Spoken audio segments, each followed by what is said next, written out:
이 계집아이는 죽은 것으로 하라. 우리 집 손자를 왕손으로 올린다. 산고 끝에 왕비마마가 곤절한 그 밤, 영의정 윤대감이 갓 태어난 공주를 한 손에 들어 올리며 말했습니다. 며칠 전 자기 며느리가 낳은 사내 아이가 이미 궁 문 앞에 당도해 있었지요. 그런데 이 끔찍한 계략이 12년 뒤 어떤 식으로 무너져 내릴지 그때는 윤대감도 알지 못했습니다. 구독과 좋아요를 눌러주시고 어디서 듣고 계신지 댓글에 남겨주세요. 그곳으로 사랑과 행복을 가득 담아 보내드리겠습니다. 자, 그럼 오늘도 감동적인 옛날 이야기 지금 바로 시작합니다. 옛날 옛적 한양 북쪽으로 말을 달려 닷새는 가야 닿는 함경도 변방에 송가네라 불리는 작은 무관집이 한 채 있었습니다. 지붕은 낮고 마당은 좁았지만 울타리는 야무졌고 마당 한가운데에는 사람 키 2배 높이의 관역 하나가 서 있었지요. 그 관역의 한복판에는 화살 자국이 촘촘하게 박혀 있었습니다. 그 관역을 매일 새벽 쏘는 아이가 있었습니다. 이름은 연희. 나이는 12이었습니다. 어깨까지 내려오는 검은 머리를 하나로 질끈 묶었고 눈매는 가늘고 길었는데 눈동자만은 깊은 우물처럼 맑았지요. 햇볕에 그을린 뺨은 단단했고 키는 또래보다 반 뼘이 더 컸습니다. 변방의 겨울바람이 얼굴을 스쳐도 아이는 눈 한 번 깜빡이지 않았습니다. 그날 새벽도 마찬가지였지요. 연희는 짙은 남색 바지 저고리 위에 갈색 가죽 요대를 두르고 마당으로 나섰습니다. 등에는 활을, 허리에는 화살통을 찼습니다. 입김이 허옇게 나왔지요. 마당 우물가에는 아직 살얼음이 얇게 끼어 있었습니다. 또 이 새벽부터냐. 방문이 열리고 양어미 한 씨가 삼배 저고리를 여미며 나왔습니다. 손에는 김이 오르는 숭늉한 그릇이 들려 있었지요. 어머니, 죄송합니다. 깨우지 않으려 했는데요. 깨우고 말고가 어디 있느냐. 이 어미는 내 발자국 소리만 들어도 눈이 떠지는 사람이다. 한 씨는 연희의 손에 숭늉 그릇을 쥐어 주었습니다. 손마디가 굵고 거친 손이었지요. 바느질로 살림하고 밭일로 식구를 먹이는 변방 안악의 손이었습니다.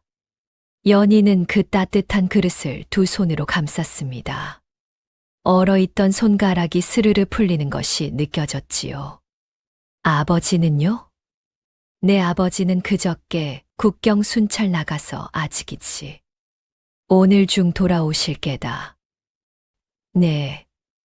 숭늉이나 마시고 활은 좀 이따 쏘거라. 손이 얼어서 시위를 당기면 뭐 하겠니? 한 씨가 돌아서며 말했지만 연희는 숭늉을 한 모금 마시고는 다시 활을 집어들었습니다. 한 씨는 그 뒷모습을 잠시 바라보다 고개를 저었지요. 저 고집을 누가 말리겠습니까? 연희가 시위를 당겼습니다. 팔꿈치가 어깨 높이에서 일자로 뻗고 손등은 뺨 옆에 꼭 붙었지요. 숨을 멈추고 다시 숨을 천천히 내쉬며 탁. 화살은 정확히 관역 한가운데에 박혔습니다. 이미 박혀있던 화살 여러 사이로 꽂히며 나무가 쪼개지는 소리가 났지요. 연희는 다음 화살을 꺼냈습니다. 탁, 탁, 탁. 세 발이 모두 한가운데에 박혔습니다. 마당과 살구나무 위에 앉아있던 까치가 놀라 푸드덕 날아올랐지요. 세상에 저 집딸은 보통 아이가 아니야. 울타리 밖을 지나가던 물동이 이 나낙 둘이 수군거렸습니다. 무관댁딸 아닌가. 사내로 태어났으면 벌써 장수가 됐을 거라던데. 아니지, 아니야. 저 아이가 저번에 장터에서 우리 집 양반 목숨을 구해준 아이라니까. 산적놈이 칼을 빼든 순간 어디서 화살이 날아오는데 글쎄 12살 계집아이가 쏜 거라지 뭐야. 나도 들었지. 그때 산적놈 허벅지에 꽂혔다며? 그것도 허벅지 정통으로. 사람 살리려고 급소는 피한 것이었다는데 안악들은 쯧쯧 혀를 차며 지나갔습니다. 변방에서 연희의 이름은 이미 전설처럼 돌고 있었지요. 송간의 여식이라는 말 한마디면 근방 10리 사람이 다 알아들을 정도였습니다. 그러나 정작 연희 자신은 그런 소문에 별 관심이 없었습니다. 아이에게 활은 자랑거리가 아니라 숨 쉬는 일과 같았지요. 변방은 언제 오랑캐가 넘어올지 모르는 땅이었고 관군이라고 다 믿을 수 있는 것도 아니었습니다.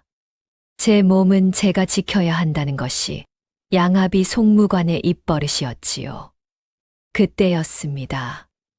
마당 바깥에서 말 울음소리가 들려왔습니다. 연희는 화를 내리고 귀를 기울였지요. 발굽 소리가 익숙했습니다. 한 말이 아버지 말이었습니다. 연아, 아버지 오셨다. 한씨가 부엌에서 뛰어나왔습니다.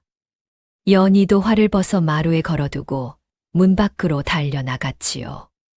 대문이 열리고 거친 숨을 몰아쉬는 검은 말 한 마리가 들어왔습니다.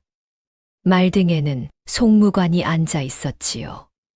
구릿빛 얼굴에 굵은 눈썹, 턱수염이 덥수룩한 사내. 왼쪽 광대에 길게 난 칼자국이 아침 햇살에 희미하게 빛났습니다. 철익은 먼지투성이었고 허리의 환도에는 흙이 묻어 있었지요. 아버지. 연희가 달려가 말고삐를 잡았습니다. 송무관은 말에서 내리며 아이의 머리를 가볍게 쓸었지요. 우리 딸, 그새 더 컸구나. 이틀 만인데 어떻게 또 커요. 이 아비 눈에는 하루하루가 다르게 보인다. 어디 이리 오너라. 송무관은 투박한 손으로 연희를 가볍게 안았다가 놓았습니다. 한씨가 그 옆에서 말고삐를 받으며 핀잔을 주었지요. 이 양반은 얼굴부터 씻고 딸을 안아야지. 먼지 투성이로 뭘 하세요. 아이고, 그렇구나. 우리 딸 미안하다. 괜찮아요, 아버지. 그런데 국경은요, 별일 없으셨어요? 송무관의 표정이 잠시 어두워졌습니다. 그러나 이내 아이 앞이라 그런지 다시 환하게 풀렸지요. 별일 없었다. 다 들어가서 이야기하자. 송간의 세 식구는 마루에 둘러앉아 아침상을 받았습니다. 보리밥에 된장찌개, 시래기 무침 한 접시. 변방 무관집의 연애 아침상이었지요. 그러나 그 상 앞에 모여 앉은 세 사람의 표정은 어느 대감댁 잔치상보다 환했습니다. 연아, 너 오늘 장에 갈 거지? 한씨가 수저를 들며 물었습니다. 네, 어머니. 약초 뿌리랑 무명시 좀 바꿔 오려고요. 그럼 잘 됐다. 외할머니 댁에 이거 좀 갖다 드리거라. 한씨는 품에서 작은 보따리 하나를 꺼내 연희 앞에 놓았습니다. 허리에 찬 주머니에서 꺼낸 것이지요. 그 주머니는 한씨가 어디를 가든 몸에 차고 다니는 물건이었습니다. 바늘과 실, 작은 가위가 늘 들어있는 안악의 짐이었지요. 이게 뭐예요? 말린 산나물이다. 외할머니 손이 요새 떨려서 직접 못 캐신다는구나. 겨울 나시게 좀 드리려고. 아, 네. 연희는 보따리를 받아 챙겼습니다. 그때 송무관이 나무를 씹으며 말을 꺼냈지요. 연아. 네, 아버지. 장에 가거든 말이다. 사람 많이 모인 곳에서는 활이 있어도 먼저 빼지 말 거라. 네. 내 실력이야 이 아비도 알지. 하지만 세상이란 것이 말이다. 옳다고 빼든 활이 잘못된 활을 부를 때가 있는 법이다. 너는 내가 옳다고 믿는 일에 몸을 던지는 아이지만 그 몸이 귀한 몸인 걸 잊지 말거라. 아버지, 저번에 그 일 때문에 그러시는 거예요? 연희가 눈을 깜빡였습니다. 송무관은 잠시 젓가락을 멈추었다가 천천히 말을 이었지요. 그 일만 그런 것이 아니다. 내가 나를 닮아 성질이 꼿꼿한 것은 좋은 일이지만 그 꼿꼿함이 내 목숨과 바꿀 일이 아닌 때가 훨씬 많아. 연희는 잠시 고개를 숙였습니다. 한씨가 숟가락을 내려놓으며 말했지요. 연아, 이 어미가 늘 하는 말 기억나지? 네. 사람의 귀함은 태어남이 아니라 살아감에 있다 하셨잖아요. 그래. 그 말의 뜻이 뭐냐? 태어날 때 어떤 집에서 태어났는지가 아니라 어떻게 사는지가 사람을 귀하게 만든다는 거죠. 반은 맞고 반은 모자라다. 한씨가 연희의 밥그릇 위에 김치 한 쪽을 올려주며 말했습니다. 어떻게 사는지, 그건 옳지. 그런데 연아, 어떻게 살려면 먼저 살아있어야 한다. 목숨이 없으면 사는 것도 없지 않느냐. 내가 옳은 일을 하고 싶으면 옳은 일을 오래오래 할 수 있도록 먼저 살아남거라. 그게 이 어미가 늘 하는 말의 진짜 뜻이다. 연희는 고개를 갸웃했습니다. 아이는 아직 그 말의 무게를 다 알 수 없었지요. 그저 어머니 말이니 듣는 척만 했습니다. 네, 어머니. 알겠어요. 알긴 뭘 알아. 밥이나 마저 먹거라. 한씨가 피식 웃으며 말했습니다. 송무관도 수염을 쓸며 껄껄 웃었지요. 그러나 그날 아침 연희는 아직 모르고 있었습니다. 어머니가 무심히 흘린 그 한마디가 훗날 자신의 목숨을 지탱하는 말이 될 줄은. 아버지가 당부한 그 조심이 머지않아 아버지, 자신의 목숨값이 될 줄은. 그리고 이 작고 따뜻한 아침상이 세 식구가 함께하는 마지막 온전한 아침이 될 줄은.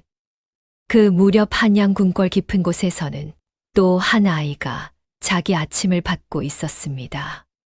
자주색 비단 치미를 걸친 그 아이의 상 위에는 은수저의 옷그릇, 12첩 수라상이 화려하게 차려져 있었지요.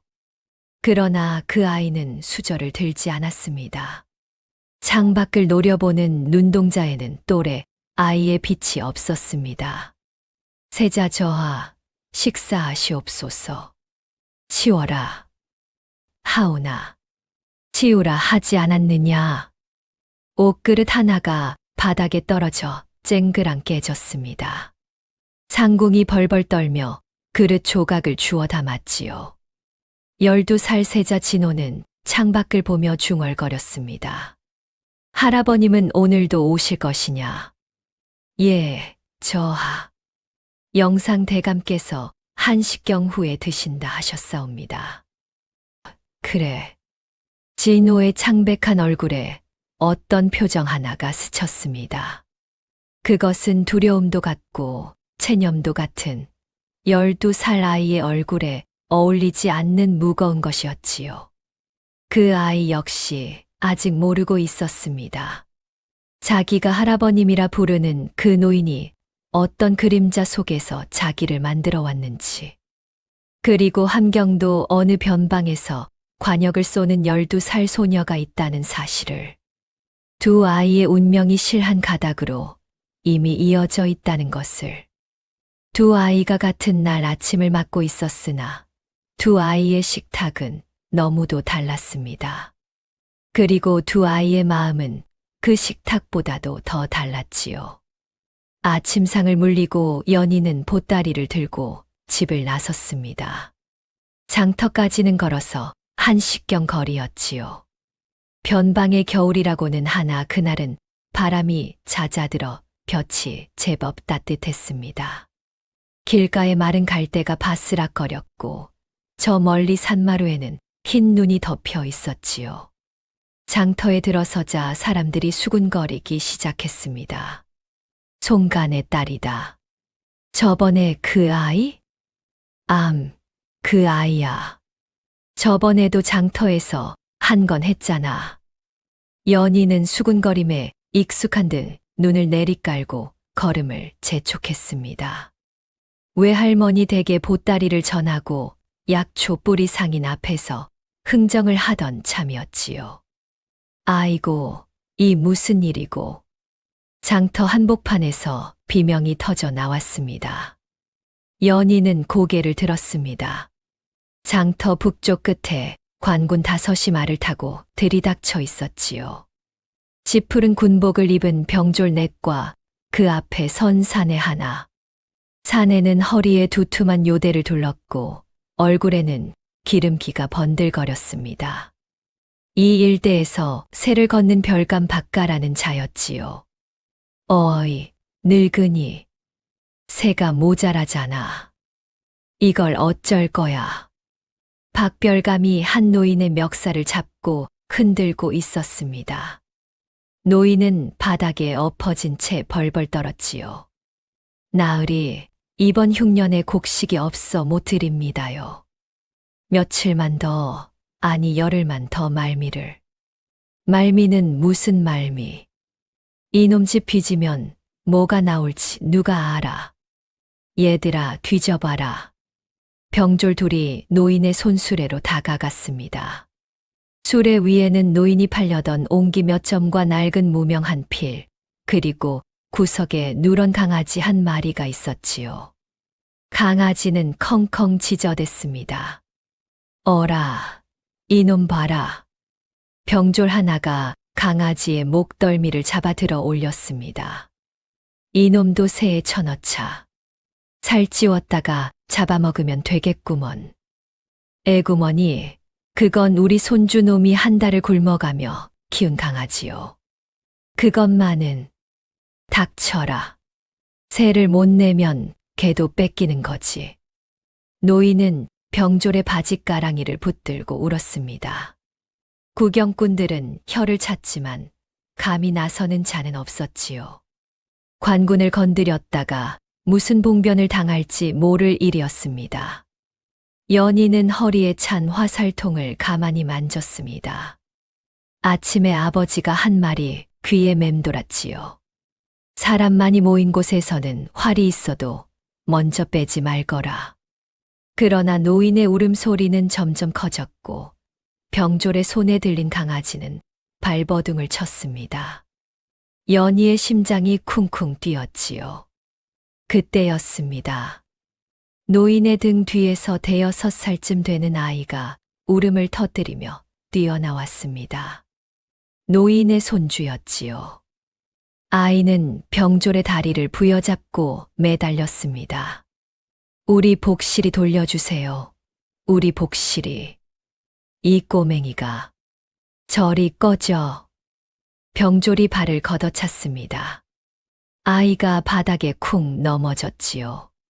작은 이마가 돌에 찍혀 붉은 피가 주르르 흘렀습니다. 연희의 손이 움직였습니다. 아버지의 당부도 어머니의 말씀도 그 순간에는 들리지 않았지요. 활시위가 당겨지는 소리가 먼저였습니다. 피용. 화살은 강아지를 들고 있던 병졸의 소매를 스치고 지나가 뒤편 술의 기둥에 박혔습니다. 병졸이 놀라 강아지를 떨어뜨렸지요. 누구냐? 박별감이 말머리를 돌렸습니다. 장터 사람들이 일제히 연희 쪽을 바라보았지요. 연희는 이미 2번째 화살을 시위에 매기고 있었습니다. 아이를 때린 분이시지요. 연희의 목소리는 떨리지 않았습니다. 오히려 서늘할 만큼 차분했지요. 다음 화살은 소매가 아니라 어깨로 갑니다. 그 다음은 허벅지. 그 다음은 인연이 미쳤나. 박별감이 허리에서 칼을 뽑았습니다. 병졸들도 창을 꼬나들었지요. 그러나 연희의 활끝은 흔들림이 없었습니다. 관군이 백성의 강아지를 뺏고 아이를 걷어차는 것이 조정의 법이옵니까? 저는 그런 법을 들어본 적이 없습니다. 나으리께서 이 일대를 관장하시는 분이시라면 먼저 법을 보여주십시오. 이것이 감히 누구한테? 저는 그저 아이의 이마에서 피가 흐르는 것을 본 사람이옵니다. 그뿐이옵니다. 구경꾼들 사이에서 낮은 웅성거림이 일었습니다. 누군가는 송간의 여식이다라고 속삭였고 누군가는 고개를 끄덕였지요. 박별감은 연희의 활끝을 보고 망설였습니다. 그 활끝이 어디를 조준하는지 모를 리 없었지요. 허벅지였습니다. 정확히. 오늘은 내가 참는다. 박별감은 이를 갈며 말고삐를 당겼습니다. 허나 내년 이름은 새겨두겠다. 송간의 여식이렸다. 두고 보자. 언제든지 오시지요. 관군은 말을 돌려 장터를 빠져나갔습니다. 먼지가 가라앉자 노인은 강아지를 품에 안고 어린 손주의 이마를 닦았지요. 구경꾼들이 연희 주위로 모여들었습니다. 아이고, 우리 연희가 또 해냈네.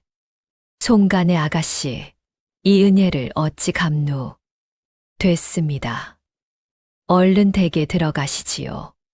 저 자가 사람을 더 끌고 올지도 모릅니다. 연희는 활을 등에 메고 노인을 일으켰습니다.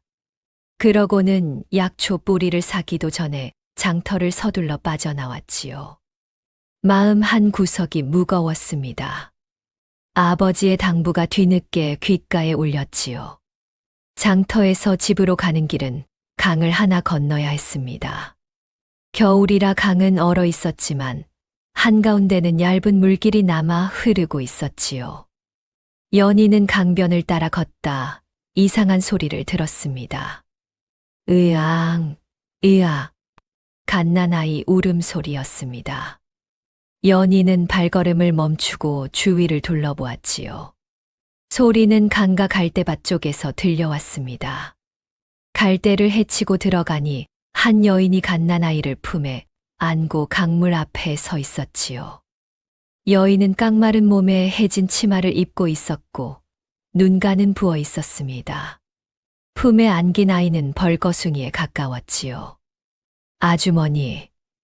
연희의 부름에 여인이 고개를 돌렸습니다. 여인의 얼굴은 눈물로 엉망이었지요. 가까이 오지 마시오. 무엇을 하시려고요? 나는 이 아이를 더는 먹일 수가 없소. 사흘을 굶었소. 내 젖이 나오지 않소. 아이가 울다 지쳐 죽느니 여인의 손이 아이를 강물 쪽으로 내밀었습니다. 아이는 여전히 울고 있었지요. 연희는 숨을 멈추었습니다. 그러고는 천천히, 아주 천천히 여인 쪽으로 걸음을 옮겼습니다. 아주머니, 그 아이 이리 주세요. 뭐라고? 그 아이를 제게 주세요. 제가 어떻게 해볼 테니까요. 당신이 뉘기에. 연희는 허리에 찬 작은 가락지를 풀었습니다. 양어미가 어릴 때 내 12살이 되면 주려 했던 것이라며 지난 봄에 건네준 은가락지였지요. 가느다란 은실을 꼬아 만든 소박한 물건이었습니다. 그러나 한 씨에게는 혼수로 받은 유일한 은부치였고 그 가락지를 딸에게 건네던 날 양어미의 눈에는 물기가 맺혀 있었지요. 이걸 파세요. 연희는 가락지를 여인의 손에 쥐어 주었습니다. 장에 나가 파시면 쌀 몇 되는 됩니다. 아이를 먹이세요. 죽게 두지 마시고요. 아가씨, 이것이. 아이는 어미에게 오는 가장 큰 복이라고 제 어머니께서 늘 말씀하셨어요. 아주머니가 이 아이를 죽이시면 그 복이 아주머니에게 다시는 오지 않습니다. 여인의 눈에서 굵은 눈물이 뚝뚝 떨어졌습니다. 여인은 가락지를 꼭 쥐고 그 자리에 주저앉았지요. 아이는 어미의 품에서 울음을 그치고 조그만 손으로 어미의 옷깃을 잡았습니다. 아가씨, 이 은혜는 무슨, 아이나 잘 키우세요. 연희는 웃어 보였습니다. 그러고는 강변을 떠나 집으로 향했지요. 등 뒤에서 여인의 흐느낌이 오래 들려왔습니다. 연희는 알지 못했습니다. 그 여인이 머지않아 자신의 목숨을 구하는 증인이 되어 돌아올 줄은. 그 가느다란 은가락지 하나가 몇 달 뒤 세상의 진실을 증명하는 작은 씨앗이 될 줄은. 그날 저녁 연희가 집에 돌아왔을 때 한씨는 마당가에 서서 기다리고 있었습니다. 장터에서 있었던 일은 벌써 변방 소문을 타고 집까지 전해진 모양이었지요. 한씨의 얼굴은 평소와 달랐습니다. 웃음도 꾸중도 아닌 어떤 어둠 같은 것이 어려 있었지요. 어머니, 들어오거라. 할 말이 있다. 한씨는 연희를 방으로 데리고 들어갔습니다. 송무관은 해질녘에 병영으로 잠시 부름을 받아 나가 있었지요. 방에 두 모녀뿐이었습니다. 한씨는 벽장 깊은 곳에서 낡은 나무 괴짝 하나를 꺼냈습니다. 손바닥만 한 괴짝이었지요. 한씨는 그 괴짝을 무릎에 놓고 한동안 말이 없었습니다. 연아, 네, 어머니. 너는 우리 딸이다. 이 어미가 10달 뱃속에 품은 딸은 아니다만 그날 이후 너는 내 딸이다. 그건 죽어도 변하지 않는다. 어머니, 그게 무슨 말씀이세요? 한씨는 연희의 얼굴을 한참 바라보았습니다. 연희의 가늘고 긴 눈매, 햇볕에 그을린 뺨, 왼쪽 귀 뒤에 작은 점 하나. 그 점을 가만히 바라보는 한씨의 눈에 물기가 맺혔지요. 아무것도 아니다. 내가 오늘 좀 수선스러웠나 보구나. 내가 장터에서 그런 일을 겪었다 하니 어미가 마음이 상해서 그래. 한씨는 괴짝을 다시 품에 감추었습니다. 연희는 고개를 갸웃했지요. 한씨의 품속에서 잠깐, 아주 잠깐 무언가 은빛으로 반짝이는 것이 스쳐 지나갔습니다. 손바닥 반 길이쯤 되는 무언가였지요. 자루에 나비 문양이 새겨진 은장도였습니다. 그러나 한씨는 이내 그것을 저고리 안쪽 깊이 감추었고 연희는 그것이 무엇인지 묻지 못했습니다. 그만 쉬거라. 아버지 돌아오시면 저녁 같이 먹자. 한씨는 방을 나갔습니다. 연희는 그 자리에 앉은 채 어머니의 뒷모습을 오래 바라보았지요. 그 무렵 한양의 영의정 저택에서는 검붉은 관복을 입은 노인 하나가 서안 앞에 앉아 서차를 펴고 있었습니다. 호리호리한 몸, 가늘고 차가운 눈매, 흰 수염을 길게 기른 얼굴. 영상 대감 윤가였지요. 대감. 호조 판서 김씨가 머리를 조아리며 들어섰습니다. 윤 대감은 서찰에서 눈을 떼지 않은 채 말했지요. 함경도에서 들어온 보고냐. 예, 대감. 송간의 여식이라. 윤 대감의 손가락 끝이 서찰을 톡톡 두드렸습니다.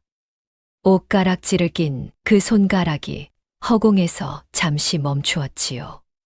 12년 전 그 아이를 맡겼던 집이 변방송가라 했던가. 예, 대감. 그 아이가 장터에서 관군에게 화를 겨누었다. 12살이라. 윤 대감은 서찰을 접었습니다. 가늘고 차가운 눈이 등잔부를 반사해 번들거렸지요. 김판서. 예, 대감. 변방에 심어둔 자들에게 명을 전하라. 이번에는 확실히 끝내라. 예, 대감. 김판서는 깊이 고개를 숙이고 물러났습니다. 서안 위의 등잔불이 한 번 흔들리더니 이내 잠잠해졌지요. 그날 밤 송간의 지붕 위로 차가운 달빛이 내렸습니다. 초저녁부터 부엉이가 3번 울었지요. 마을 개들이 일제히 지저댔고 그 소리가 한참 잠잠해지지 않았습니다. 송무관은 돌아오자마자 그 소리에 귀를 세웠지요. 그러고는 저녁상도 마다하고 허리에 환도를 차고 마당으로 나섰습니다. 아버지, 무슨 일이에요? 연희가 뒤따라 나왔습니다. 한씨도 방문을 열고 고개를 내밀었지요. 개들이 평소와 다르다. 송무관의 목소리는 낮았습니다. 연아. 네, 아버지. 오늘 장터에서 관군에게 화를 겨누었다 했지. 네, 죄송합니다. 죄송할 일이 아니다. 허나 아비의 말을 들어라. 지금부터는 내 곁을 떠나지 말거라. 한씨, 당신도 마루로 나오시오. 방 안에 있지 말고. 한씨의 얼굴이 파랗게 질렸습니다. 한씨는 얼른 방으로 들어가 품속에서 낡은 나무 괴짝 하나를 꺼내 저고리 안에 꼭 품었지요. 그 괴짝 안에 든 것이 무엇인지 송무관만은 알고 있었습니다. 그때였습니다. 울타리 너머 숲에서 나무씨 밟히는 소리가 났습니다. 사람의 발자국 소리였지요. 하나, 둘, 셋. 넷. 넷이다. 송무관이 환도를 빼들었습니다. 한씨, 연희를 데리고 뒤뜰로 돌아가시오. 개구멍으로 빠져나가 뒷산을 타고 처갓댁으로 가시오. 여보. 어서. 그 순간 마당문이 박살나며 열렸습니다. 검은 복면을 쓴 사내 넷이 칼을 빼들고 뛰어들었지요. 송무관은 한 발 앞으로 나서며 환도를 가로로 휘둘렀습니다. 앞선 사내의 칼을 막아내며 다른 팔로 연희를 뒤로 밀어냈지요. 죽어라. 복면 사내의 칼이 송무관의 어깨를 스쳤습니다. 붉은 피가 천릭을 적셨지요. 그러나 송무관은 소리 한 번 내지 않고 사내의 목을 베었습니다. 사내 하나가 쓰러졌습니다. 아버지. 연희가 화를 들었습니다. 송무관이 버럭 소리쳤지요. 뒤로 물러나.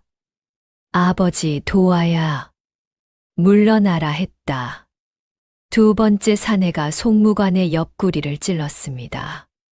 송무관은 몸을 비틀며 그 칼을 끌어안고 상대의 가슴에 환도를 꽂아 넣었지요.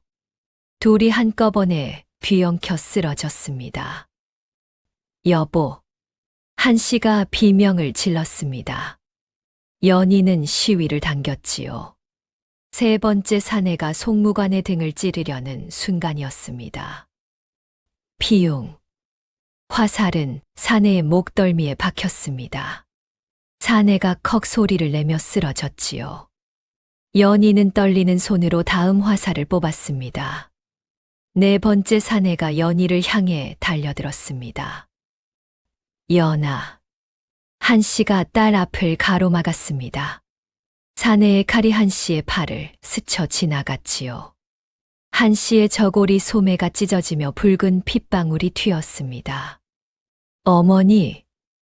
연희는 화를 버리고 사내의 허리를 향해 몸을 날렸습니다. 어린 몸이 사내의 허리를 껴안고 바닥에 쓰러졌지요. 사내가 연희를 떼어내려 발버둥 치는 순간 바닥에 떨어졌던 송무관의 환도를 연희가 잡았습니다. 연희는 두 손으로 환도를 움켜쥐고 사내의 가슴을 찔렀지요. 사내가 숨을 내뱉으며 축 늘어졌습니다. 마당은 일순 조용해졌습니다. 바람이 한 번 불고 지나갔고 개들의 짖는 소리도 멎었지요. 연희는 피가 묻은 환도를 든 채 떨리는 손으로 아버지 쪽을 돌아보았습니다. 아버지. 송무관은 마당 한가운데 엎어져 있었습니다. 옆구리에서 피가 콸콸 흘러 흙을 적시고 있었지요. 연희는 환도를 떨어뜨리고 아버지에게 달려가 무릎을 꿇었습니다. 한씨도 팔을 부여잡고 절뚝이며 다가왔지요. 아버지, 정신 차리세요. 여보, 여보, 눈 떠보세요. 송무관의 눈이 간신히 떠졌습니다. 턱수염 위로 픽거품이 번졌지요. 그러나 송무관의 눈빛만은 맑았습니다. 이 아비가 무슨 말을 꺼내야 할지 12년을 준비해온 사람의 눈이었지요. 연아. 네, 아버지. 제가 여기 있어요. 제가 약초 가져올게요. 잠시만 기다리세요. 연아, 이 아비의 말을 들어라. 연희가 일어서려는 팔을 송무관이 약한 힘으로 붙잡았습니다. 한 씨는 흐느끼며 남편의 머리를 자기 무릎에 뉘었지요. 연아, 너는 우리 친딸이 아니다. 연희의 숨이 멎었습니다. 무슨 말씀이세요, 아버지? 너는 왕비마마께서 낳으신 공주시다. 12년 전 영상대감 윤가란 자가 너를 강에 던져 없애라 하였고 늙은 상궁 한 분이 너를 이 집에 맡기셨다. 아버지, 지금 이 상황에 무슨 그런 말씀을. 한 씨, 그 괴짝을 이리 주시오. 한 씨가 저고리 안에서 나무 괴짝을 꺼냈습니다. 손이 떨려 몇 번을 놓칠 뻔했지요. 송무관은 피 묻은 손으로 그 괴짝을 받아 연희의 손에 쥐어주었습니다. 열어보거라. 연희는 울면서 괴짝 뚜껑을 열었습니다. 그 안에는 붉은 비단에 감싸인 무언가가 있었지요. 비단을 풀자 은빛이 달빛을 받아 차갑게 빛났습니다. 손바닥 반 길이의 은장도. 자루에는 작은 나비 문양이 새겨져 있었고 칼집에는 한 글자가 음각되어 있었습니다. 쑥. 돌아가신 왕비마마의 이름 한 글자였지요. 그것이 내 어머니 왕비마마의 유품이시다. 송무관의 말이 끊겼습니다. 연희의 눈에서 눈물이 은장도 위로 뚝 떨어졌지요. 달빛에 눈물이 은빛과 섞여 반짝였습니다. 아버지, 왜 이런 말씀을 이제 하세요? 왜요? 이 아비가 겁이 많아서 내가 평생 이 변방에서 우리 딸로만 살기를 바랐다.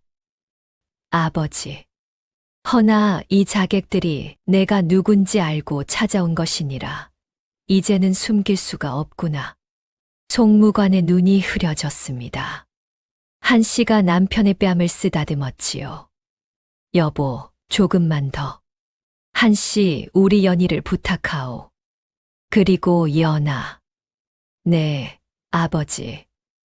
내 어미와 나는 죽는 순간까지 너의 부모였다. 그것만은 잊지 말 거라. 송무관은 고개를 옆으로 떨구었습니다. 가슴에 오르내림이 멎었지요. 한 씨가 남편의 얼굴에 얼굴을 묻고 오래 울었습니다. 연희는 은장도를 가슴에 끌어안은 제 아버지의 찬 손을 잡고 또 잡았지요. 마당에는 내 구의 시신이 뒹굴고 있었고 두 손에는 아버지의 피가 붉게 묻어 있었습니다. 얼마나 시간이 흘렀을까요? 마당 바깥 울타리 너머에서 발자국 소리가 났습니다. 연희는 얼른 활을 집어들었지요. 한 씨가 연희를 뒤로 끌어당겼습니다. 누구냐? 울타리 사이로 한 그림자가 나타났습니다.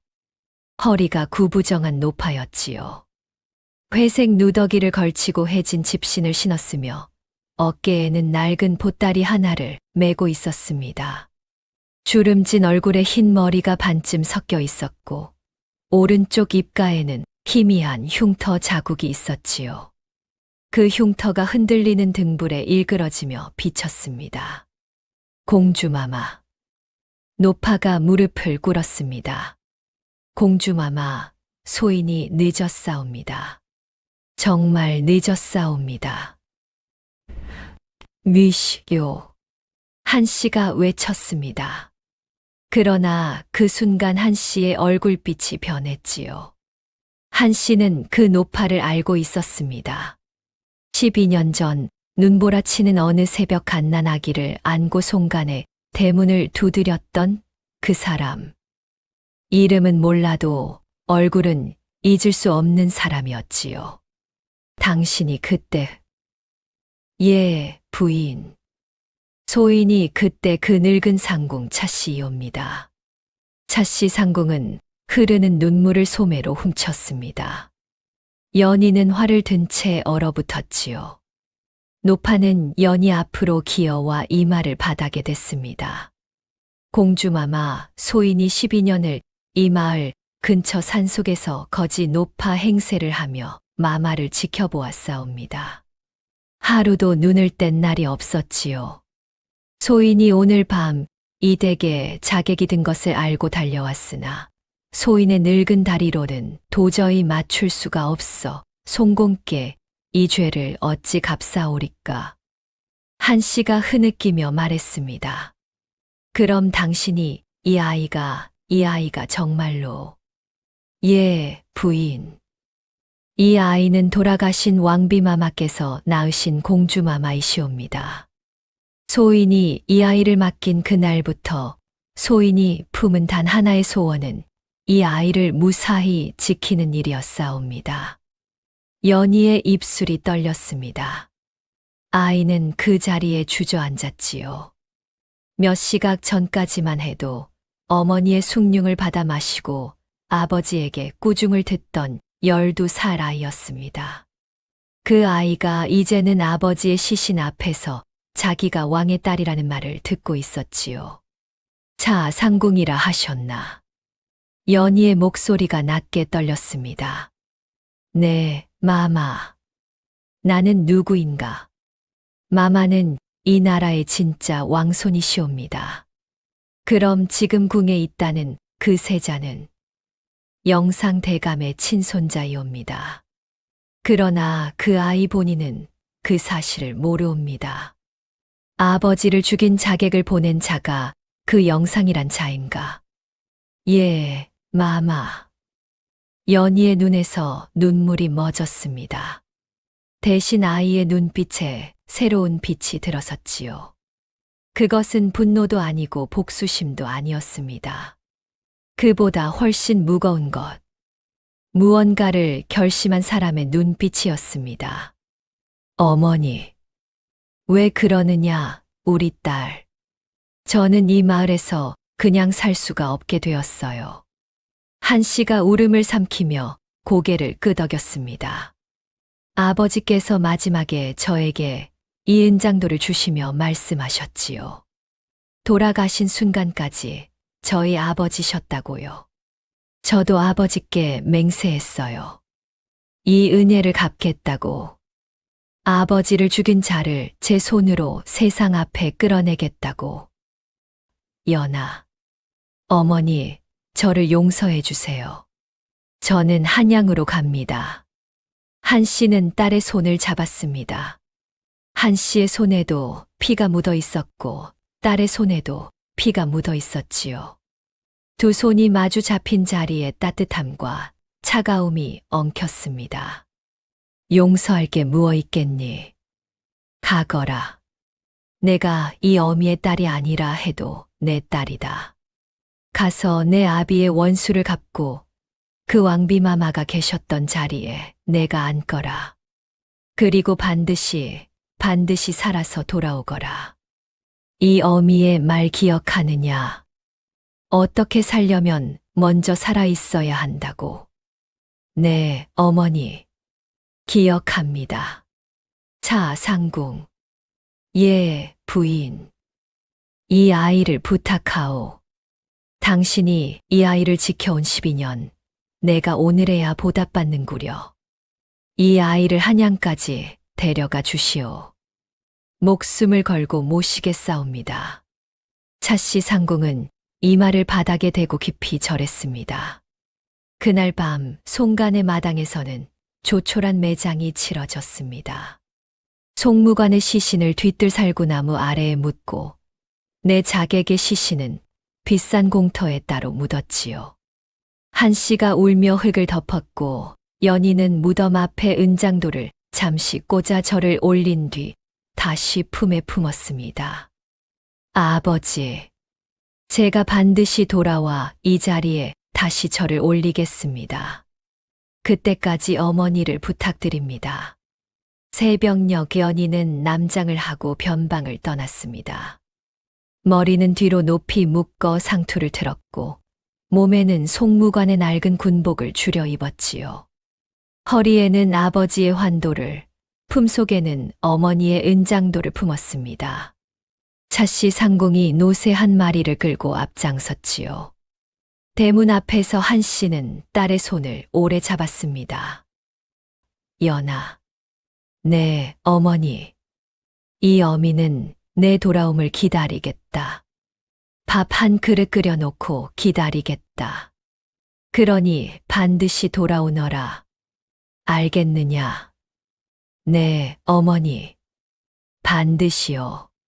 한 씨는 딸의 손을 놓고 한 걸음 뒤로 물러났습니다. 연희는 더 이상 뒤돌아보지 않고 노새 뒤를 따라 걸었지요. 차씨 상공이 앞장서서 남쪽 길을 잡았습니다. 새벽 안개 속으로 새 그림자가 천천히 사라졌지요. 한 씨는 한참을 그 자리에 서 있었습니다. 새벽 찬바람에 저골이 앞섭이 팔락거렸지만 한 씨는 들어가지 않았지요. 남편 무덤이 있는 뒤뜰 쪽에서 까치 한 마리가 울었습니다. 여보, 우리 딸을 우리가 지켜줍시다. 한 씨가 조용히 중얼거렸습니다. 바람이 한 번 불고 지나갔고 살구나무 가지가 가볍게 흔들렸지요. 남쪽으로 향하는 길은 멀고 험했습니다. 변방에서 한양까지는 가장 빠른 말로도 열흘 길, 걸음이 늦은 노파와 12살 아이에게는 보름이 걸릴 여정이었지요. 낮에는 주막을 피해 산길을 탔고 밤에는 숲속 바위 아래에서 마른 나무잎을 덮고 잤습니다. 차씨 상공은 거지 노파 행색을 유지했고 연희는 남장한 채 짐꾼 소년 행세를 했지요. 마마, 조금만 더 가시면 큰 고개가 하나 있사옵니다. 그 고개만 넘으시면 오늘은 좀 쉬실 수 있을 것이옵니다. 차상궁, 그 말씀은 이제 그만하시지요. 연희는 걸음을 멈추고 노파를 돌아보았습니다. 길에서 마마 소리가 자꾸 나면 들킵니다. 그냥 예야라 하세요. 저는 짐꾼 소년입니다. 그러하옵니다. 소인이 자꾸 혀가 굳은 버릇을 못 고치옵니다. 고치세요. 우리 둘 다 살아야 할 것 아닙니까? 차씨 상궁은 고개를 숙였습니다. 그러고는 조심스럽게 말을 이었지요. 얘야. 네. 내 아비 송공께서 너에게 그 마지막 말을 남기실 때 이 늙은이가 울타리 밖에서 다 들었다. 송공께서 너를 친딸처럼 여기셨던 것이 어제 오늘 일이 아니었지. 내 아비가 젊으실 적에 여진족 마적단에 끌려간 적이 있었단다. 그때 목숨이 경각에 달렸을 때 내 아비를 구해준 것이 이 늙은이의 동생이었지. 동생은 그 마적단과 싸우다 죽었고 내 아비는 그 빚을 평생 갚으려 하셨다. 그래서 12년 전 이 늙은이가 너를 안고 송간의 문을 두드렸을 때 송공께서는 묻지도 않고 너를 받으신 게다. 연희는 걸음을 멈추었습니다. 등에 맨 짐 바구니가 무거웠지만 그보다 더 무거운 것이 가슴에 내려앉았지요. 아버지가 저를 그렇게 받으셨군요. 그러셨지. 허나 그 받으심이 의리로만 있었던 것은 아니야. 너를 받으신 첫날부터 내 아비는 너를 우리 딸이라 부르셨다. 이 늙은이가 한 달에 한 번씩 먼 발치에서 지켜보며 확인한 것이니 틀림이 없어. 연희의 눈에 다시 물이 고였습니다. 아이는 얼른 소매로 눈을 닫고 다시 걸음을 옮겼지요. 자, 상궁. 말씀하시지요. 그 영상 대감이란 자는 어떤 사람입니까? 허허, 어떤 사람이라 말해야 할까요? 욕심이 많은 자, 냉혹한 자, 제 혈육조차 말처럼 부리는 자이옵니다. 지금 궁에 있는 세자 진호라는 아이도 사실은 그자의 친손자인데 그 아이조차 자기가 누구의 손자인지를 모른 채 자라났사옵니다. 세자가 자기 할아버지를 할아버지인 줄 모른단 말씀입니까? 그렇사옵니다. 영상대감은 그 아이를 왕의 아들로만 믿게 하여 키웠지요. 자기 혈육조차 그렇게 속이는 자이옵니다. 연희는 한참을 말이 없었습니다. 흘길에 낙엽이 발끝에서 부서지는 소리가 났지요. 저 멀리 산 너머로 저녁 노을이 붉게 졌습니다. 자, 상궁. 예. 그 아이가 불쌍하군요. 예. 그 진호라는 아이 말입니다. 어머니는 아닌 어머니, 아버지는 아닌 아버지, 할아버지는 아닌 할아버지 사이에서 자랐으니 그 아이 마음에는 무엇이 남아있겠습니까? 차씨 상궁이 걸음을 멈추었습니다. 노파는 한참 연희의 등을 바라보았지요. 마마 아니, 얘야. 예. 내가 12살이라는 것을 이 늙은이가 자꾸 잊게 되는구나. 그게 무슨 말씀이세요? 방금 내가 한 말이 12살 아이의 말이 아니란 뜻이다. 내 아비를 죽인 자의 손자를 두고 그 아이가 불쌍하다 말하는 사람은 이 세상에 많지 않아. 연희는 고개를 갸웃했습니다. 아이는 자기가 한 말이 어떤 뜻인지 깊이 생각해 본 적 없었지요. 그저 말이 먼저 나왔을 뿐이었습니다. 제 어머니께서 늘 말씀하셨지요. 사람의 귀함은 태어남이 아니라 살아감에 있다고요. 오, 그 아이가 진짜 나쁜 아이인지 아니면 그 영상이란 자손에 그렇게 만들어진 아이인지 저는 아직 모르겠습니다. 만나봐야 알겠지요. 얘야. 내 어미 되시는 왕비마마께서도 살아계실 적에 같은 말씀을 자주 하셨단다. 태어남보다 살아감이 사람을 만든다고. 내가 핏줄이 아닌 집에서 자라셨으면서 같은 말을 품고 자라난 것이 이 늙은이에게는 하늘의 뜻으로 보이는구나. 연희는 가만히 앞을 보고 걸었습니다.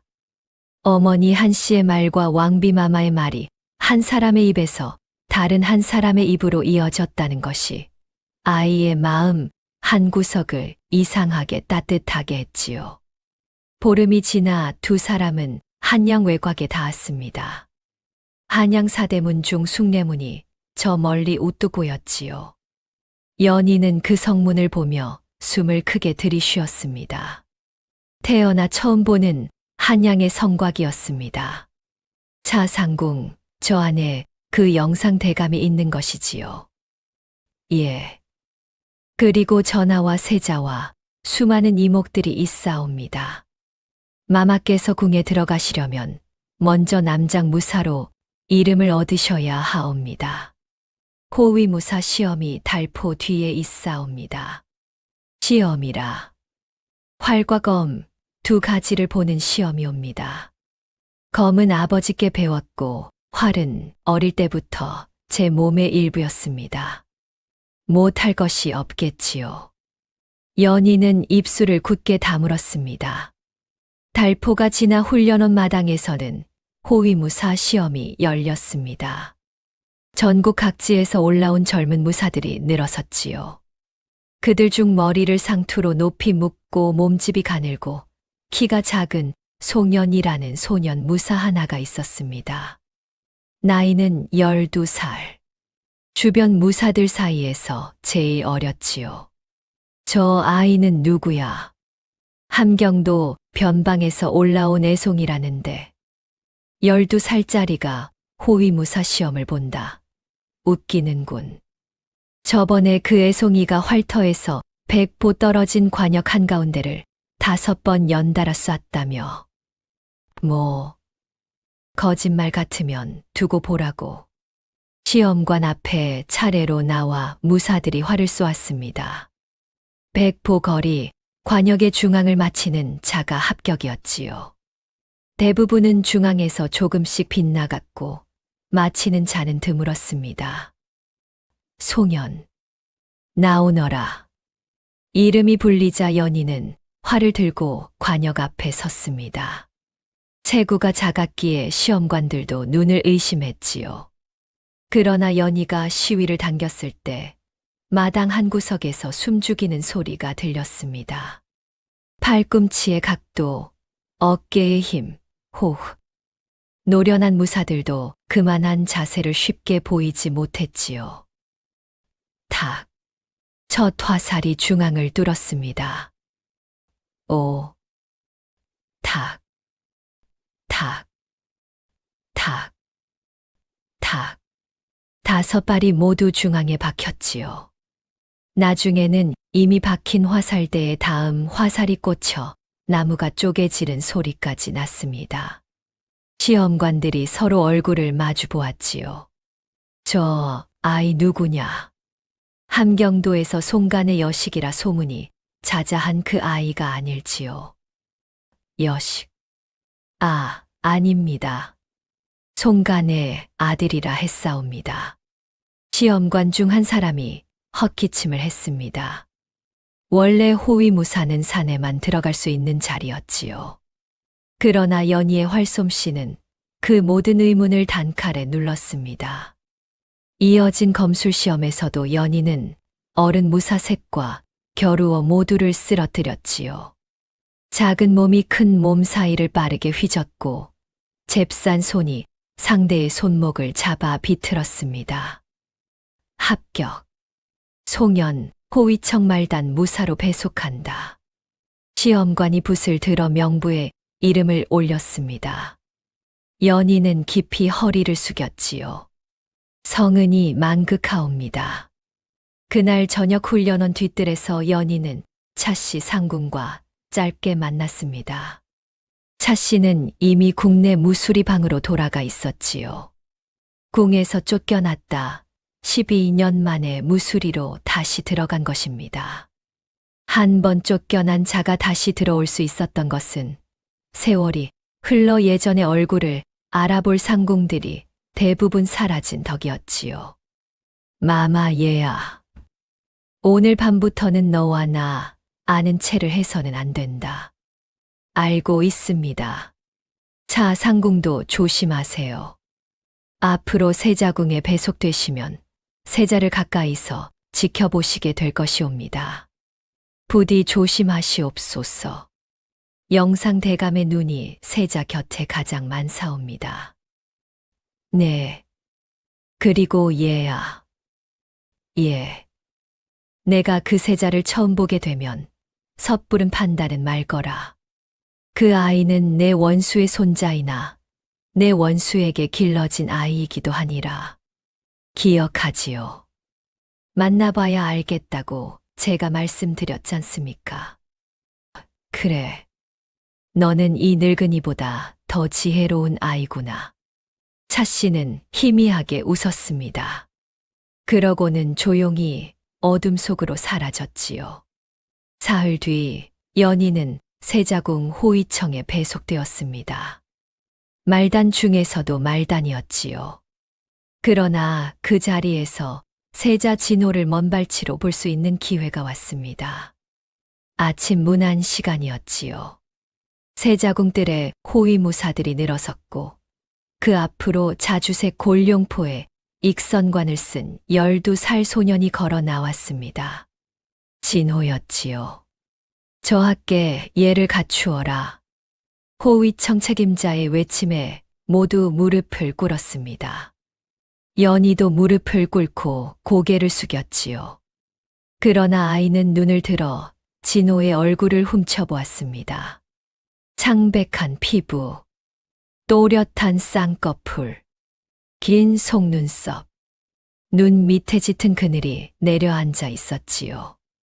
얇은 입술, 키는 연희보다 한 뼘쯤 작았지요. 그러나 그 얼굴의 어린 표정은 12살 아이의 것이 아니었습니다. 공허. 연희가 차 씨의 말을 들으며 짐작했던 그 공허가 그 아이의 얼굴에 그대로 떠 있었지요. 고개를 들지 마라. 호위 책임자가 외쳤습니다. 연희는 얼른 고개를 숙였지요. 그러나 그 짧은 순간 연희의 가슴 한 구석이 이상하게 저릿했습니다. 이 아이가 내 원수의 손자라는 것도 사실이었고 내 자리를 빼앗은 가짜 세자라는 것도 사실이었습니다. 그러나 그 얼굴 위에 떠 있던 공허는 어느 누구를 미워하기에 앞서 먼저 마음이 가라앉게 만드는 것이었지요. 진호는 천천히 뜰을 가로질러 세자궁 안으로 들어갔습니다. 발걸음에 힘이 없었지요. 어린아이가 제 발로 걷는다기보다는 밀려가는 사람의 발걸음이었습니다. 뜰을 지나가던 진호가 갑자기 멈추었습니다. 너. 진호의 손가락이 한 무사를 가리켰지요. 연희였습니다. 연희는 고개를 숙인 채 무릎을 꿇고 있었지요. 진호가 다가왔습니다. 얼굴을 들라. 예, 저하. 연희가 고개를 들었습니다. 진호의 눈이 연희의 얼굴을 한참 응시했지요. 그 공허한 눈동자 속에 처음으로 어떤 작은 동요가 일었습니다. 이상한 표정이었지요. 처음 보는 얼굴인데 어디선가 본 얼굴 같다는 그런 표정이었습니다. 내 이름이 무엇이냐? 송연이라 하옵니다. 저하. 송연. 예. 고개 숙여라. 진호는 이상하게 굳은 표정으로 몸을 돌렸습니다. 그러고는 아무 말 없이 세자궁 안으로 사라졌지요. 호위청 책임자가 눈을 부라리며 연희를 보았습니다. 내가 무언가 저하의 심기를 건드렸느냐? 아닙니다. 그저 이름만 말씀드렸습니다. 조심하거라. 저하는 요새 심기가 날카로우시다. 연희는 고개를 숙였지요. 그러나 마음속에서는 다른 소리가 울리고 있었습니다. 진호의 그 눈, 자기 얼굴을 본 그 순간의 그 떨림. 저 아이가 무언가 느꼈다는 것을 연희는 직감으로 알았지요. 핏줄은 몰라도 뼈가 먼저 안다 했던가요. 아이의 가슴이 이상하게 뛰었습니다. 그날 이후 연희는 세자궁 호위 임무에 충실했습니다. 말단이라 가까이 설 기회는 많지 않았지만 교대 서는 밤마다 세자궁 가까이에서 귀를 기울일 수 있었지요. 처음 진호의 본색을 본 것은 배속된 지 닷새째 되는 날이었습니다. 그날 저녁 세자궁 동쪽 뜰에서 작은 소란이 있었지요. 어린 무수리 하나가 세자의 다과상을 나르다 돌부리에 걸려 넘어진 것이었습니다. 다과 접시가 깨졌고 약과가 흙바닥에 굴러 떨어졌지요. 열서너 살쯤 되어 보이는 그 무수리는 바닥에 엎드려 떨었습니다. 저하, 죽을 죄를 지었사옵니다. 부디 목숨만은 닥쳐라. 진호는 대청에 앉아 무수리를 내려다보았습니다. 창백한 얼굴에 표정이 없었지요. 내가 흘린 것이 무엇이냐? 약과요입니다. 저하. 저것은 이 세자의 입에 들어갈 것이었다. 내 손에서 떨어진 것이 이 세자의 입 앞에서 떨어진 것과 무엇이 다르냐? 죽을 죄를, 매를 가져와라. 이 자리에서 30대를 쳐라. 뜰에 있던 상궁 하나가 얼굴이 하얘져서 고개를 숙였습니다. 저하, 하오나 저 아이는 이제 13살이옵니다. 30대를 맞으면 아니 되옵니다.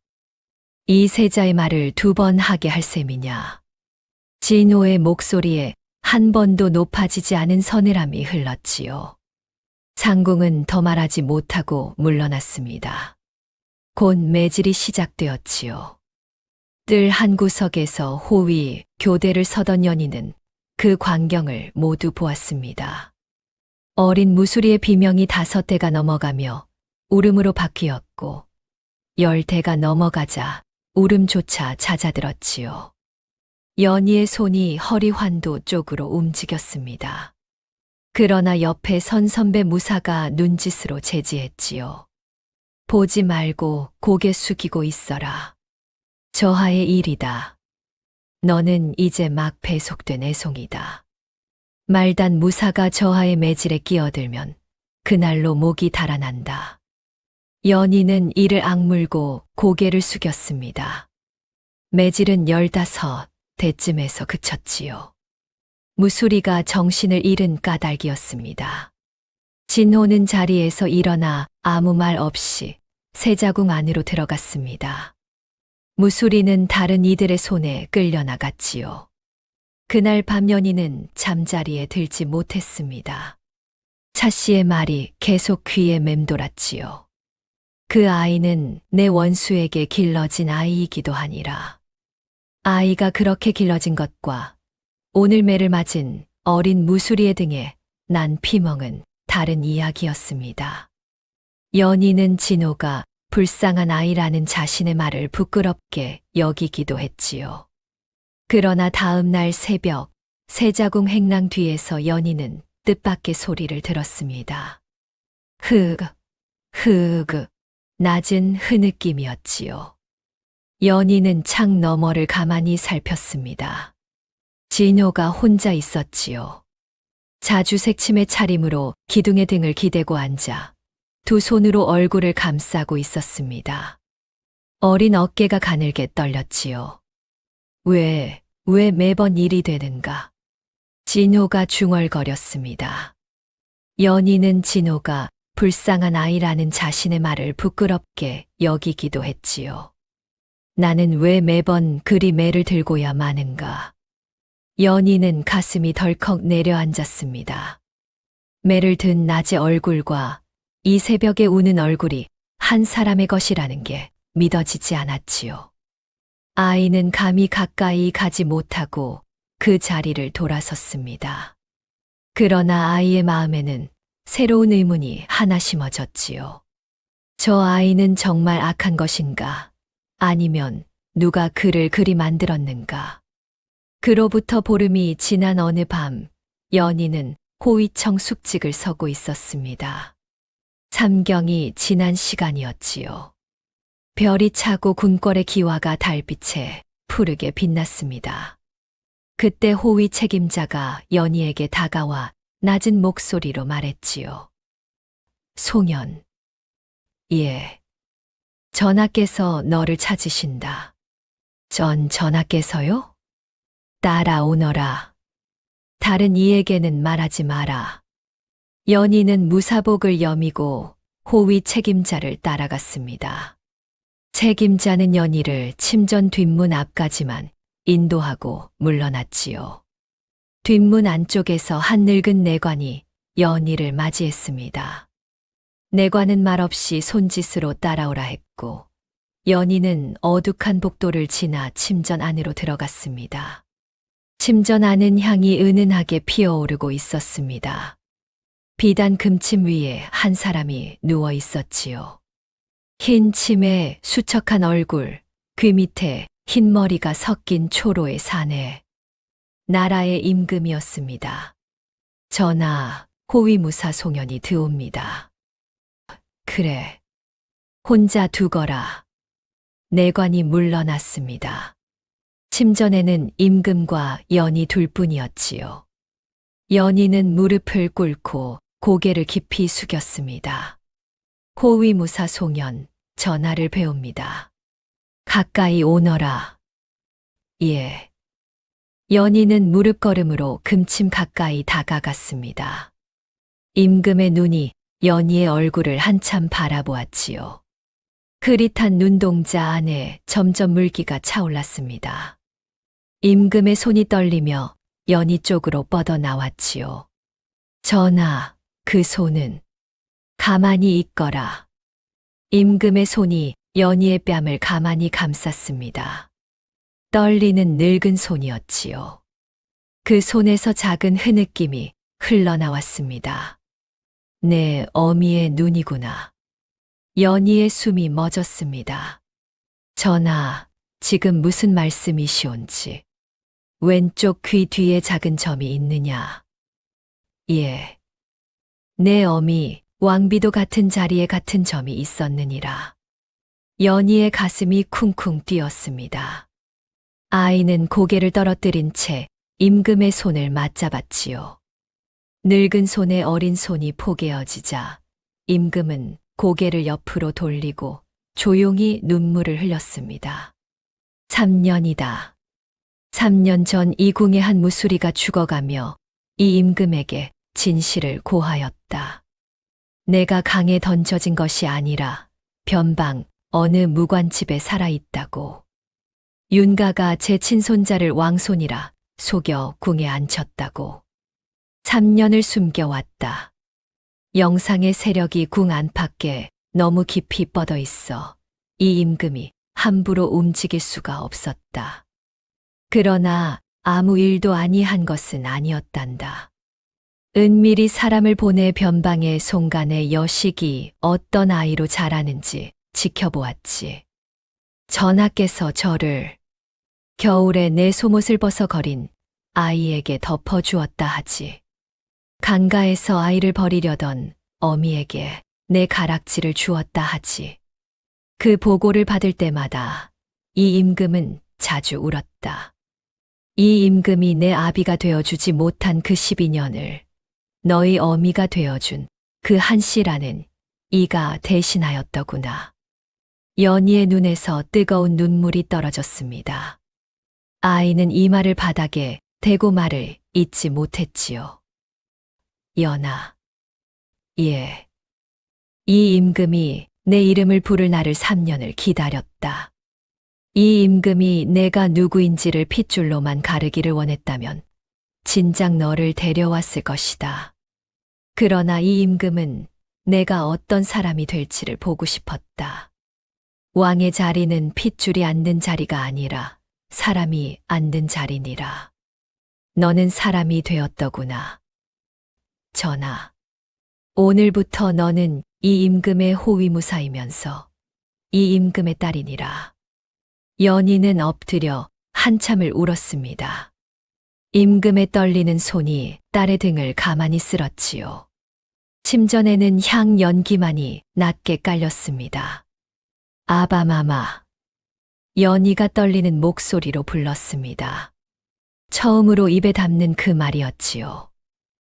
그래. 이 아비가 여기 있다. 연아.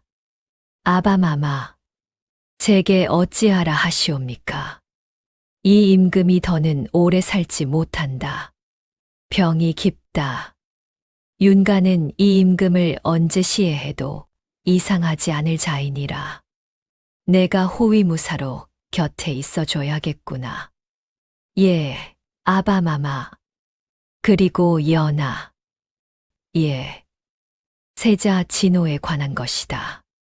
그 아이는 영상의 친손자이나 보니는 그 사실을 모른다. 그 아이는 어릴 때부터 왕의 아들로만 길러져 사랑이 무엇인지 모르고 자라났다. 그 아이에게는 죄가 있으나 또한 슬픔이 있느니라. 내가 그 아이를 어찌 대할지는 내가 정할 일이다. 허나 이 아비의 부탁이 하나 있다. 그 아이도 이 아비의 손에 한때 아들이라 불렸던 아이니라. 내가 그 아이를 바로잡을 수 있다면 이 아비는 그것이 핏줄을 찾는 것보다 더 기쁠 것이다. 연희는 고개를 들었습니다.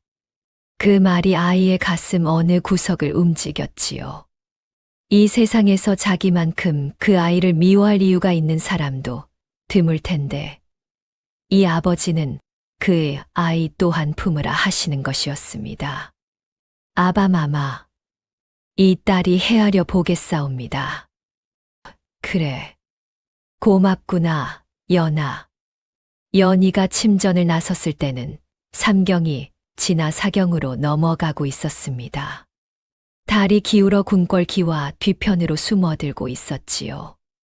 아이는 복도를 걸으며 오래 울었습니다. 그러나 그 눈물은 분노의 눈물도 슬픔의 눈물도 아니었지요. 12년간 얼굴 한 번 본 적 없던 아비가 자신을 3년간 지켜봤다는 그 사실이 아이의 가슴을 따뜻하게 녹이고 있었습니다. 그러나 세상은 그 밤의 따뜻함을 오래 두지 않았습니다. 다음 날 아침 궁 한쪽에서 소동이 일었지요.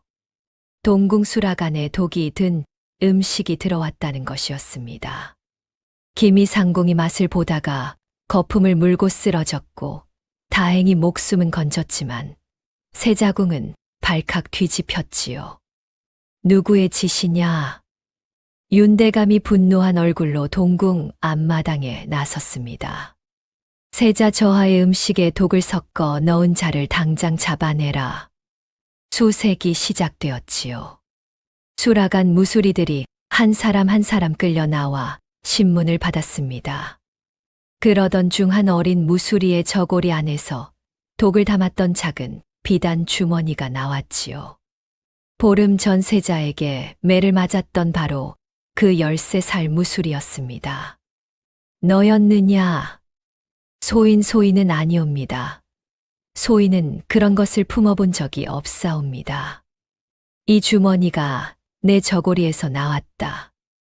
무술이는 울며 호소했지만 증거는 분명했지요. 윤대감은 그 자리에서 외쳤습니다. 당장 참수하라. 세자 저하를 노린 죄는 즉결 처단이다. 연희는 그 자리에 호위로 서 있었지요. 아이의 눈은 무수리의 저고리 안에서 나온 주머니를 주시하고 있었습니다. 비단의 결, 실의 매듭. 연희는 그 주머니가 이상하다는 것을 눈치챘지요. 주머니 안쪽 실매듭이 수락한 무수리의 거친 바느질이 아니라 공상급 상공의 촘촘한 솜씨였던 것입니다. 대감, 잠시 기다리소서. 연희가 한 걸음 나섰습니다. 주변 무사들이 놀라 연희를 말리려 했지만 연희는 이미 무릎을 꿇고 있었지요. 호위무사 송연, 아뢰옵니다. 저 주머니에 바느질이 수락한 무수리의 솜씨가 아닙니다. 상급 상궁의 솜씨이옵니다. 저 무수리가 만든 것이 아니라 누군가가 저 무수리의 저고리에 넣어둔 것이 아닌지 먼저 살펴봐야 하옵니다. 윤대감의 가늘고 차가운 눈이 연희에게 꽂혔습니다. 처음으로 그자가 연희를 정면으로 본 순간이었지요. 내 이름이 무엇이냐? 호위무사 송연이라 하옵니다. 내 따위 말단 무사가 감히 이 자리에서 무슨 말을 하는 게냐? 대감 결백한 이를 죽이는 것도 법을 어기는 일이옵니다. 조금만 더 살피소서. 주변이 조용해졌지요. 윤대감은 한참 연희를 내려다보다가 돌연 싸늘한 미소를 지었습니다. 좋다. 내 말대로 살펴보자꾸나. 조사가 진행되었습니다. 실제로 주머니의 바느질은 상급 상궁의 것이었고 독 또한 수락안에서 구할 수 있는 종류가 아니었지요. 며칠 안에 범인이 드러났습니다. 윤대감과 사이가 나빴던 한 중급 상궁이 단독으로 꾸민 일로 처리되었지요. 어린 무수리는 풀려났고 연희는 영민한 호위무사라는 칭찬을 받았습니다. 그날 저녁 연희는 자기 숙소에서 조용히 안도했지요. 자신이 한 일이 자기가 원하던 대로 된 것입니다. 무고한 아이를 살렸고 자기 지혜를 윤대감 앞에 드러냈습니다. 이제 영상은 자기를 무시하지 못할 것이었지요. 그러나 아이는 알지 못했습니다. 그 모든 것이 처음부터 윤대감의 각본이었다는 것을. 윤대감의 저택에서는 김판서가 머리를 숙이고 서안 앞에 서 있었지요. 대감 송연이란 자가 예상대로 나섰사옵니다. 그래. 이 늙은이 귀에 들어온 그 아이의 활솜씨와 검술이 예사롭지 않았느니라. 함경도 변방송가에서 올라온 12살이라니. 이 늙은이가 의심을 거두지 못한 자가 아니더냐.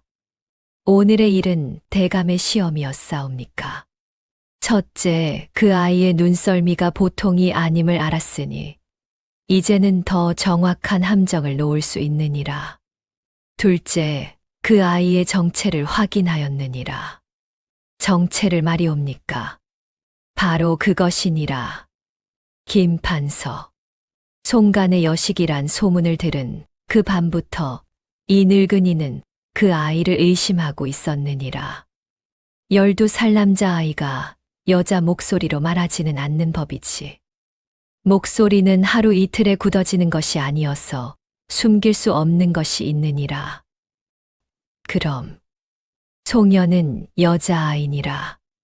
남장한 여자아이. 그리고 함경도 송간의 여식이라. 12년 전 이 늙은이가 놓쳤다고 짐작만 하던 것이 맞아떨어지는구나. 그 아이가 바로 그 아이이니라. 윤대감의 가늘고 차가운 눈에 서늘한 빛이 들어섰습니다. 등잔불이 한 번 크게 흔들렸지요. 이번에는 도망가지 못하게 하여라. 이번에는 그 아이와 함께 그 아이를 믿어주는 자들까지 한꺼번에 치워버리겠다. 김판서가 깊이 고개를 숙였습니다. 밤이 깊었지요. 사흘이 지난 밤이었습니다. 달이 구름에 가려 있었고 궁궐 기와에는 얇은 서리가 내려 있었지요. 연희는 그날도 세자궁 호위를 서고 있었습니다. 그런데 야심한 시각, 세자궁 안에서 진호가 연희의 이름을 불렀습니다. 호위무사 송연을 들라하라. 내관이 나와 연희에게 전했지요.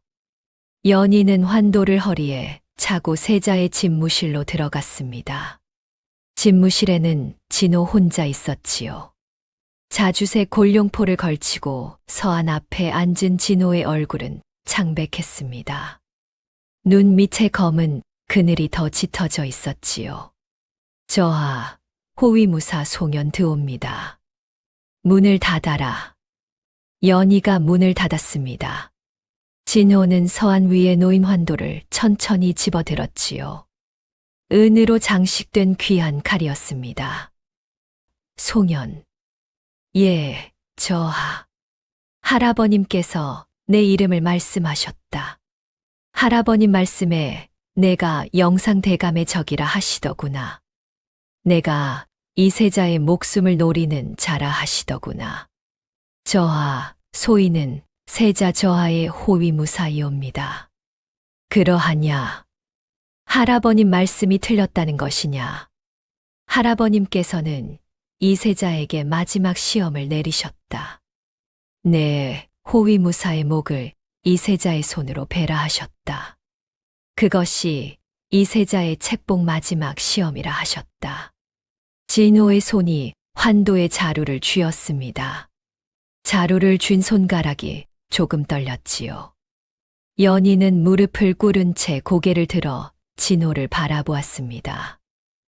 저하, 소인을 베기 전에 한 가지만 보아주시겠사옵니까? 무엇을? 연희는 품속에서 은장도를 꺼냈습니다. 손바닥 반 길이의 은장도. 자루에 나비 문양이 새겨져 있었고 칼집에는 숙이라는 글자가 음각되어 있었지요. 연희는 그것을 두 손으로 받쳐 진호 앞으로 내밀었습니다. 이것이 무엇인지 저하께 여쭤도 되겠사옵니까?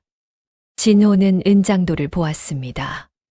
그리고 그 순간 진호의 손에서 환도가 미끄러져 서안 위에 떨어졌지요. 은장도를 본 진호의 얼굴이 일순 하얗게 질렸습니다. 이것을 어디서 얻었느냐? 저하께서는 이것을 알아보시옵니까? 이것은 진호가 일어섰습니다. 그러고는 집무실 뒤편의 작은 감실문을 열었지요. 그 안에 세자가 어머니로 알고 있는 왕비마마의 초상화가 있었고 그 초상화 앞에 은으로 된 받침이 하나 놓여 있었습니다. 그 받침은 은장도 한 자루가 놓이기 위해 만들어진 받침이었지요. 그러나 그 자리는 12년간 비어 있었습니다. 이 받침 위에 놓일 은장도 한 자루를 이 세자는 어릴 때부터 찾고 있었다. 어마마마께서 남기신 유품 중 하나가 사라졌다 들었는데 그것이 어디에 있는지 아무도 모른다 하였다. 진호는 연희에게로 몸을 돌렸습니다. 핏기 없는 얼굴 위에 처음으로 당황한 빛이 떠올라 있었지요. 너는 대체 누구냐? 저하께서 그 받침 위에 놓일 물건이 이것이라 믿으시거든. 오늘 밤 할아버님 저 댁에 밀실 한 번만 살펴봐 주십시오. 저하께서 직접 보시기 전에는 소인의 말을 믿지 마시옵소서. 소인도 그것을 원치 않사옵니다. 허나 보신다면 저하의 눈으로 먼저 보시옵소서. 진호의 얼굴에 여러 빛이 번갈아 지나갔습니다. 분노, 혼란, 두려움, 그리고 그 밑에 아주 오래 잠들어 있던 어떤 의문. 진호는 은장도를 손에 들고 한참 그것을 들여다보았지요. 마침내 진호는 그 은장도를 연희에게 돌려주며 말했습니다. 오늘 너를 베지 않겠다. 할아버님께는 내가 도망쳤다 아뢰겠다. 가거라. 그리고 예. 너는 오늘 밤 안으로 내 눈앞에서 다시 나타나지 말거라. 이 세자가 이 일을 확인하기 전까지 저하의 말씀 따르겠사옵니다. 연희는 은장도를 품에 넣고 물러났습니다. 그날 밤 진호는 호위 둘을 데리고 영의정 저택으로 갔습니다. 영상의 저택은 세자의 방문을 막을 수 없었지요. 집안 사람들이 모두 잠든 시각, 진호는 윤대감의 서재로 들어가 서안 아래 감춰진 비밀 문갑을 열었습니다. 어릴 때부터 할아버님이 거기에 무언가를 감춰두신다는 것을 진호는 알고 있었지요. 문갑 안에는 오래된 서찰과 장부가 여러 장 들어 있었습니다. 진호는 그것들을 하나씩 꺼내 훑어보았지요. 12년 전의 날짜가 적힌 서찰이 하나 있었습니다. 윤대감이 자기 아들, 즉 진호의 친부모에게 보낸 편지였지요. 내 처가 낳은 아이를 왕손으로 올린다. 이 일은 가문의 백년대계이니 아이의 정체는 죽을 때까지 감추어야 한다. 아이는 왕자가 아니라 이 가문의 도구로 쓸 물건이니 진호의 손이 떨렸습니다. 도구라는 글자 위에서 손가락이 오래 머물렀지요. 진호는 다른 장부 하나를 꺼냈습니다. 최근의 서찰이었지요. 영상이 김판서에게 보낸 지시였습니다. 세자는 이미 이 늙은이의 용도에 쓰임이 다했다. 즉 이후 1년 이내에 폐위의 명분을 만들어 내쫓을 준비를 하라. 소모품은 소모품일 뿐이니라. 진호는 숨이 막혔습니다. 자기가 12년간 아버지보다 더 아버지로 여겨온 그 노인이 자기를 소모품이라 적어둔 것이었지요. 진호는 무릎이 꺾여 서재 바닥에 주저앉았습니다. 두 손으로 얼굴을 감쌌지요. 입에서 작은 흐느낌이 새어나왔습니다. 할아버님, 할아버님. 그날 밤 진호는 서재에서 혼자 오래 울었습니다. 12살 아이가 혼자 감당하기에는 너무 큰 밤이었지요. 진호는 울음을 삼키고 날이 밝기 전에 조용히 세자궁으로 돌아왔습니다. 그러나 잠은 오지 않았지요. 이튿날 새벽 진호는 골룡포 대신 평민의 무명옷을 입고 얼굴을 천으로 가린 채 궁을 빠져나갔습니다. 평생 궁 안에만 갇혀 있던 아이가 처음으로 자기 발로 궁 밖을 나선 것이었지요. 호위는 연희 한 사람뿐이었습니다. 연희 역시 무사복 대신 허름한 옷차림으로 진호의 뒤를 따랐지요. 저하, 어디로 모시올까요? 저작거리. 진호의 목소리는 밤새 울어서 쉬어 있었습니다. 두 아이는 종로 저작거리로 들어섰지요. 이른 아침이었지만 거리에는 이미 사람들이 북적였습니다. 그 첫 번째 사람이 집을 빼앗긴 노인이었지요. 노인은 관청 앞에서 무릎을 꿇고 울고 있었습니다. 세자 저하 책봉식 세금이라며 집문서를 가져가 버렸소. 내 평생 모은 집 한 채가 세자 책봉에 들어갔소. 나라님은 저하의 책봉의 돈이 얼마나 드는지 아시기나 할까가. 진호의 얼굴에서 핏기가 빠졌습니다. 진호는 한참 그 자리에 서서 움직이지 못했지요. 저작거리 건너편에서는 한 소년이 소매 안으로 없는 팔을 감추고 앉아 있었습니다. 어린 거지였지요. 옆에 있던 안악이 지나가는 사람에게 그 소년의 사정을 들려주었습니다. 저 아이는 10살이라는데 지난달 세자궁 호위 나으리가 먹을 것 훔쳐갔다며 팔을 자르셨다오. 저 어린 것이 팔 하나를 잃고 저리 살고 있소. 진호의 몸이 휘청였습니다. 연희가 팔을 잡아 부축했지요. 저하, 앉으시옵소서. 저하, 송연. 예. 내 이름으로 저 아이의 팔이 잘렸느냐? 내 이름으로 저 노인의 집이 빼앗겼느냐? 단 하루라도 사람답게 살아본 적이 있었느냐? 이 세자가. 진호는 바닥에 주저앉아 흐느꼈습니다. 12살 아이가 팔로 자기 얼굴을 가리고 울었지요. 연희의 눈에도 눈물이 맺혔습니다. 그때 저작거리 모퉁이에서 검은 옷을 입은 사내들이 모습을 드러냈습니다. 자객이었지요. 7. 하나가 아니라 7이었습니다. 윤대감이 어젯밤 진호가 자기 서재를 뒤진 것을 눈치챈 것이었습니다. 그 뒤를 따르는 자는 김판서였지요. 세자 저하를 메시옵니다. 김판서의 목소리는 정중했습니다. 그러나 등 뒤에는 자객들이 칼을 빼들고 있었지요. 김판서. 예, 저하. 할아버님이 보내신 것이냐? 영상 대감의 명이옵니다. 명이 무엇이냐? 저하를 모셔 오라는 명이옵니다. 그러나 저하께서 함께 계신 저 호위무사는 다른 명이 떨어졌사옵니다. 진호는 연희를 돌아보았습니다. 연희는 이미 환도를 빼들고 있었지요. 자객 7이 두 아이를 향해 다가오기 시작했습니다. 좁은 저작거리 골목이었지요. 연희는 진호를 등 뒤로 밀며 환도를 세워 들었습니다. 저하, 뒤로 물러나 계시옵소서.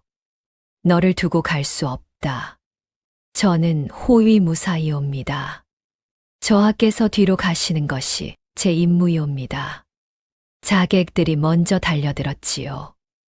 연희는 첫 번째 자객의 칼을 받아 넘기며 옆구리를 찔렀습니다. 두 번째 자객의 다리를 걸어 넘어뜨리고 세 번째 자객의 목덜미를 환도 손잡이로 내려쳤지요. 그러나 7은 너무 많았습니다.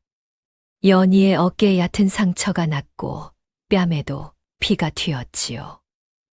송연. 진호가 외쳤습니다.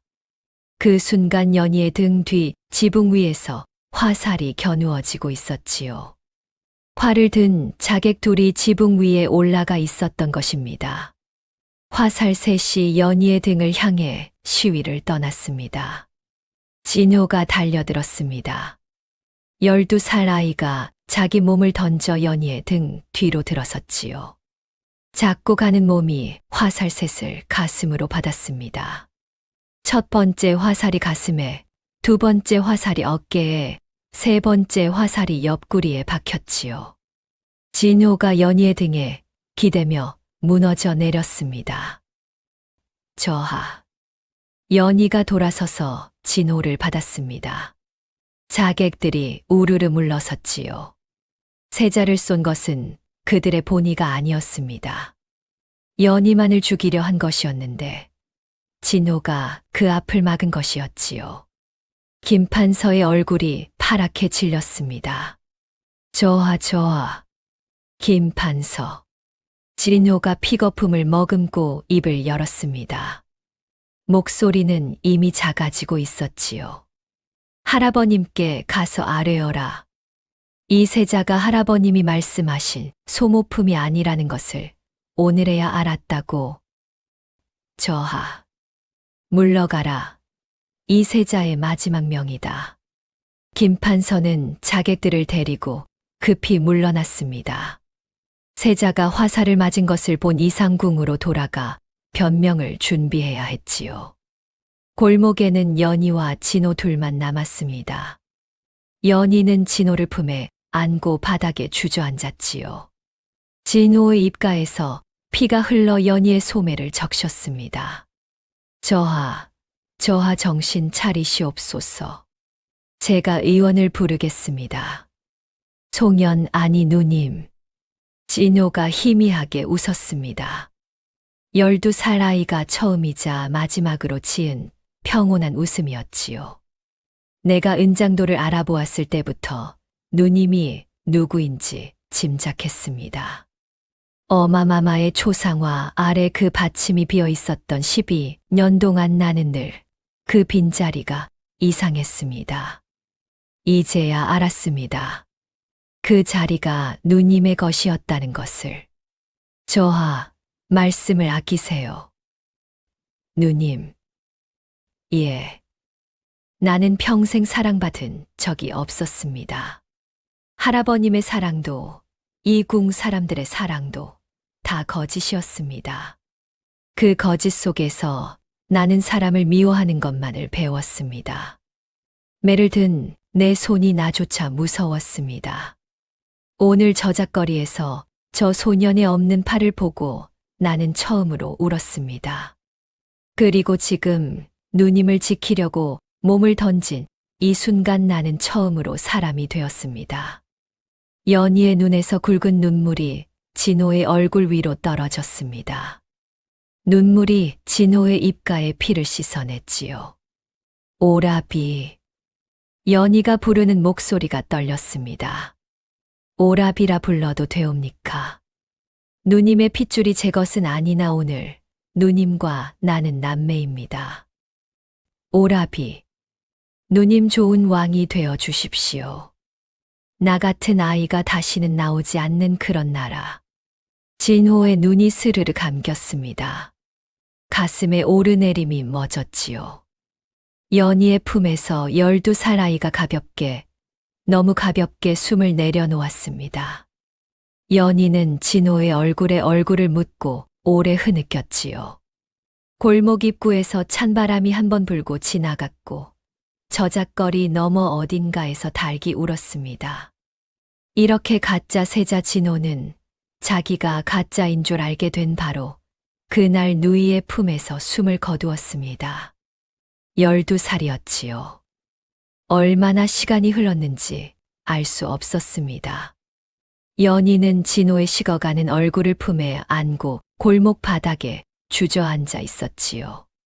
저작거리 사람들이 하나둘 모여들었지만 감히 가까이 오지 못했습니다. 세자의 자주색 치매 사이로 화살 세 자루가 박혀 있었고 그 아이를 아는 호위무사의 어깨와 뺨에도 피가 묻어 있었지요. 연희는 진호의 차가워지는 손을 잡은 채 아무 말도 하지 못했습니다. 가슴 속에 온갖 것이 한꺼번에 몰려왔지요. 아버지를 죽인 자의 손자, 자기 자리를 빼앗은 가짜 세자, 평생 미워해야 마땅할 아이. 그러나 그 아이가 지금 자기 품 안에 누워 있었고 자기 대신 화살을 맞고 죽어 있었습니다. 사람의 귀함은 태어남이 아니라 살아감에 있느니라. 연희의 입에서 어머니의 말이 흘러나왔습니다. 아이는 그 말을 오늘에야 이해했지요. 그 아이가 가짜로 태어났어도 마지막 순간에 참 사람이 되었다면 그 아이는 거짓 속에서 살다 참을 얻은 것이었습니다. 연희는 이 말을 진호의 이마에 대고 조용히 말했지요. 오라비. 오라비는 끝에 가서 사람이 되었으니 오늘 이 자리에서는 오라비가 나의 핏줄입니다. 그때 골목 입구에서 누군가 달려왔습니다. 찢어진 무술이 치마를 입은 차씨 상궁이었지요. 노파는 무릎걸음으로 연희에게 다가와 연희의 손을 잡았습니다. 공주마마, 마마. 차 상궁. 마마께서는 왕비마마께서 목숨을 걸고 지키신 분이시옵니다. 소인이 12년을 마마 한 분을 바라보며 살았사옵니다. 이제 울음은 그치시옵소서. 마마의 시대가 열릴 때이옵니다. 연희는 차씨의 손을 잡았습니다. 늙은 노파의 주름진 손이 어린아이의 손 같았지요. 연희는 고개를 끄덕이고 자리에서 일어섰습니다.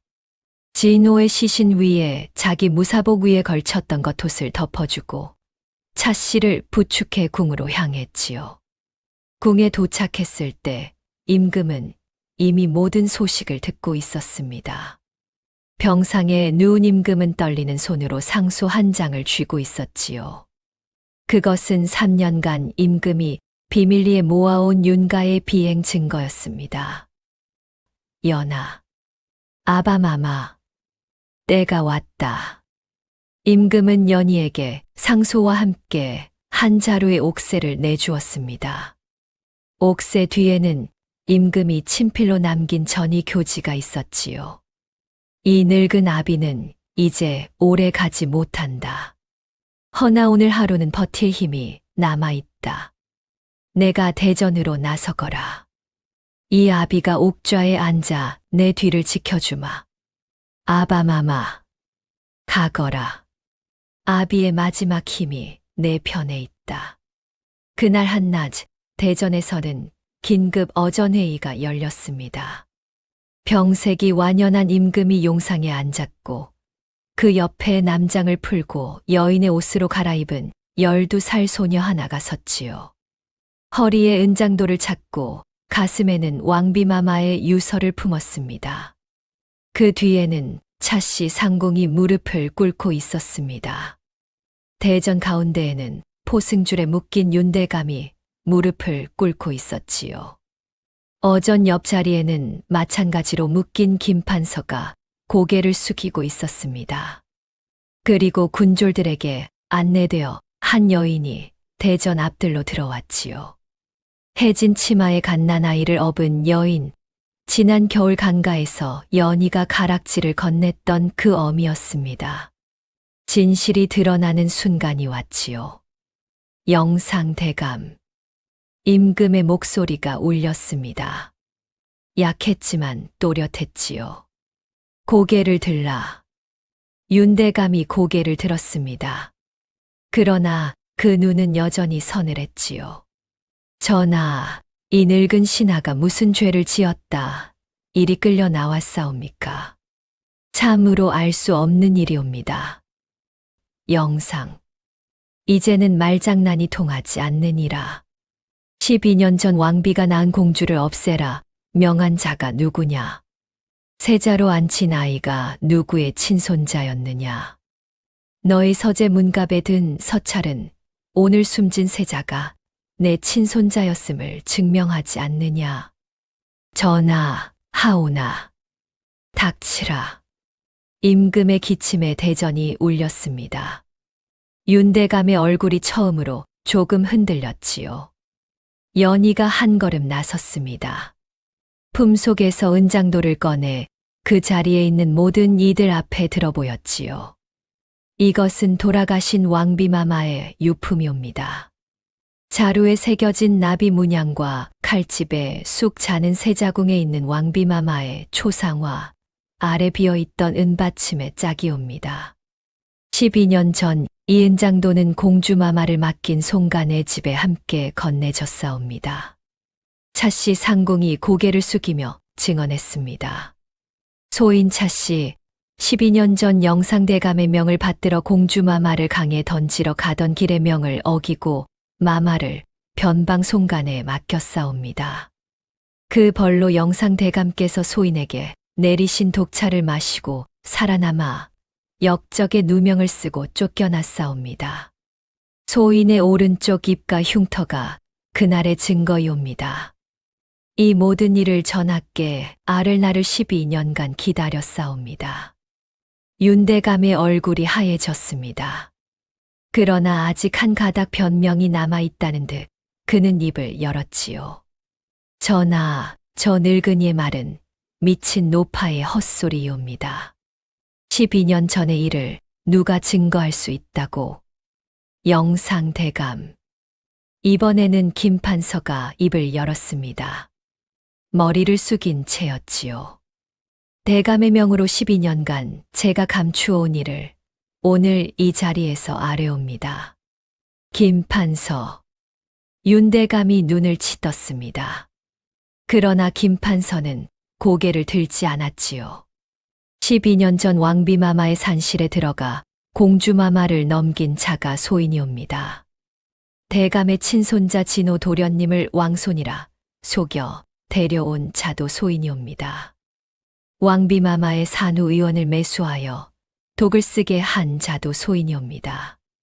변방송가에 자객을 보낸 자도 소인이옵니다. 그리고 오늘 아침 저작거리에 자객 7을 풀어 공주마마를 해치려 하였고 세자 저하까지 그 화살을 맞게 한 자도 소인이옵니다. 대감의 명이었으나 그 명을 실행한 것은 소인의 손이옵니다. 소인이 죽을 죄를 지었사옵니다. 김판서 내 이놈. 윤대감이 몸을 떨며 말을 삼켰습니다. 김판서는 이 말을 바닥에 대고 흐느꼈지요. 세자 저하께서 숨을 거두시며 할아버님께 가서 할아버님이 말씀하신 소모품이 아니라는 것을 오늘에야 알았다 아뢰어라 하셨사옵니다. 저하께서는 소모품이 아니셨사옵니다. 대감께서 저하를 그리 부르신 그를 저하께서 친히 보시고 이 세상을 뜨셨사옵니다. 저하께서 제 앞에 마지막 명을 내리시던 그 얼굴이 소인의 눈에서 떨어지지 않사옵니다. 소인이 오늘 이 자리에서 모든 것을 아뢰는 것은 저하의 마지막 명에 대한 마지막 예의옵니다. 대전이 죽은 듯 조용했습니다. 윤대감은 한참 말이 없었지요. 이윽고 그는 고개를 떨어뜨렸고 마지막까지 자기 입으로 변명 한마디를 더 하지 못했습니다. 그때 대전 앞들에서 아기를 업은 여인이 목소리를 냈습니다.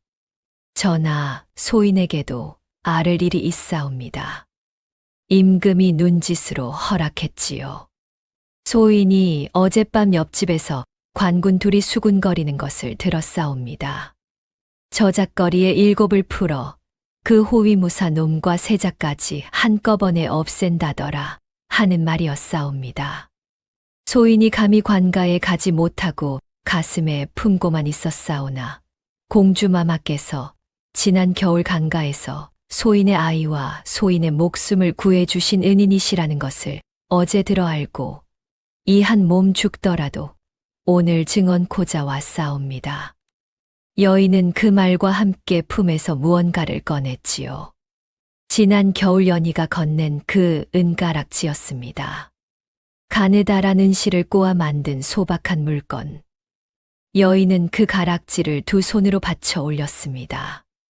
이것이 소인의 목숨을 살린 물건이었고 소인이 오늘 공주마마께 되돌려 드리는 은혜이옵니다. 연희의 눈에 뜨거운 것이 맺혔습니다. 그 작은 은가락지 하나가 먼 길을 돌아 이 대전에 다시 나타난 것이었지요. 그것은 어머니 한씨가 혼수로 받아 연희에게 건넨 물건이었고 연희가 강가의 어미에게 건넨 물건이었으며 오늘 그 어미가 다시 연희 앞에 받쳐 올린 물건이었습니다.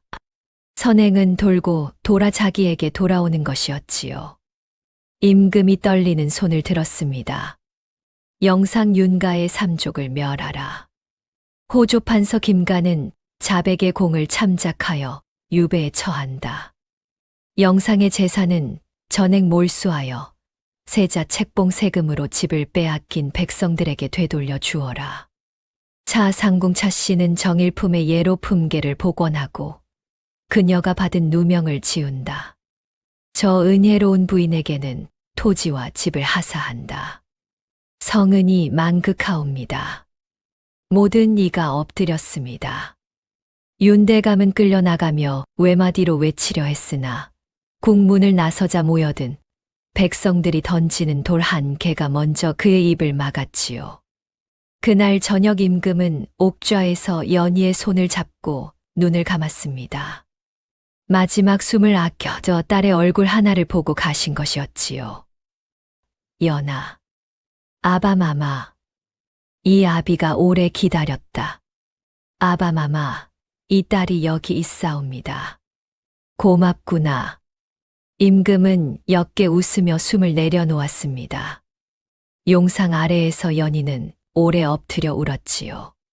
즉위식을 앞둔 어느 새벽, 12살 소녀는 골룡포 대신 하얀 상복을 입고 남쪽으로 말을 달렸습니다. 말을 갈아타며 밤낮 없이 달리면 닷새면 닿는 길이었지요. 어머니 한씨가 살구나무 아래에서 기다리고 있을 그 마당으로 말이었습니다. 송간의 마당에 도착했을 때 한씨는 마루 끝에서 딸의 모습을 보고 마당으로 내려섰습니다. 연희는 마루 앞에 무릎을 꿇었지요. 상복 자락이 흙에 끌렸습니다. 어머니, 연아, 저를 낳아주신 분은 왕비마마이시옵니다. 허나 저를 사람으로 만드신 분은 두 분 부모님이시옵니다. 제가 이 나라의 왕이 된다면 그것은 두 분께서 저를 그렇게 길러주신 덕이옵니다. 한씨는 연희의 얼굴을 두 손으로 감쌌습니다. 거칠고 따뜻한 손이었지요. 한씨의 눈에서 눈물이 뚝 떨어졌습니다. 연아, 내 딸아. 두 사람은 오래 마주 앉아 울었습니다. 한씨는 딸의 손을 잡고 뒤뜰 살구나무 아래로 데려갔지요. 송무관의 무덤 앞에 두 사람이 나란히 절을 올렸습니다. 연희는 아버지의 무덤 앞에 은장도를 꽂았던 자리를 가만히 쓰다듬었지요. 아버지, 제가 돌아왔습니다. 이 딸이 아버지께 약조드린 것을 다 이루고 왔사옵니다. 이제 어머니를 제가 궁으로 모시겠사옵니다. 마당에 봄바람이 한 번 불어왔고 살구나무 가지가 가볍게 흔들렸지요.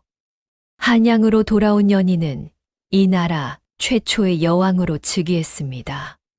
백성들은 새 왕의 가마 앞에 엎드려 눈물을 흘렸지요.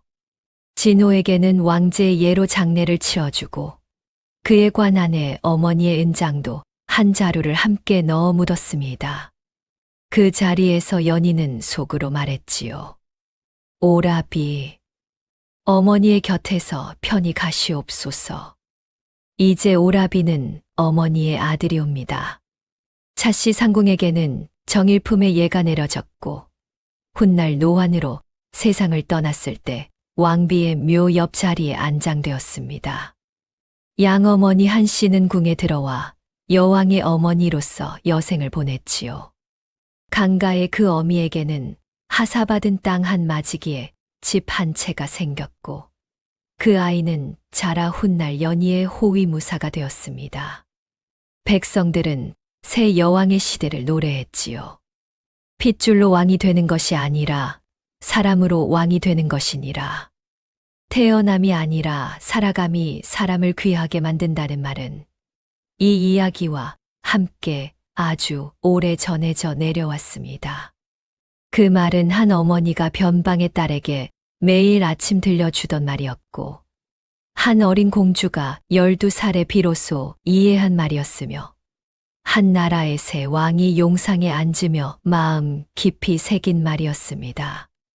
다음 영상을 빠르게 만나보시려면 좋아요와 구독을 눌러주세요. 지금 화면에 나오는 더 재미있는 영상들도 함께 해주세요. 그럼 모두 행복한 하루 보내세요. 감사합니다.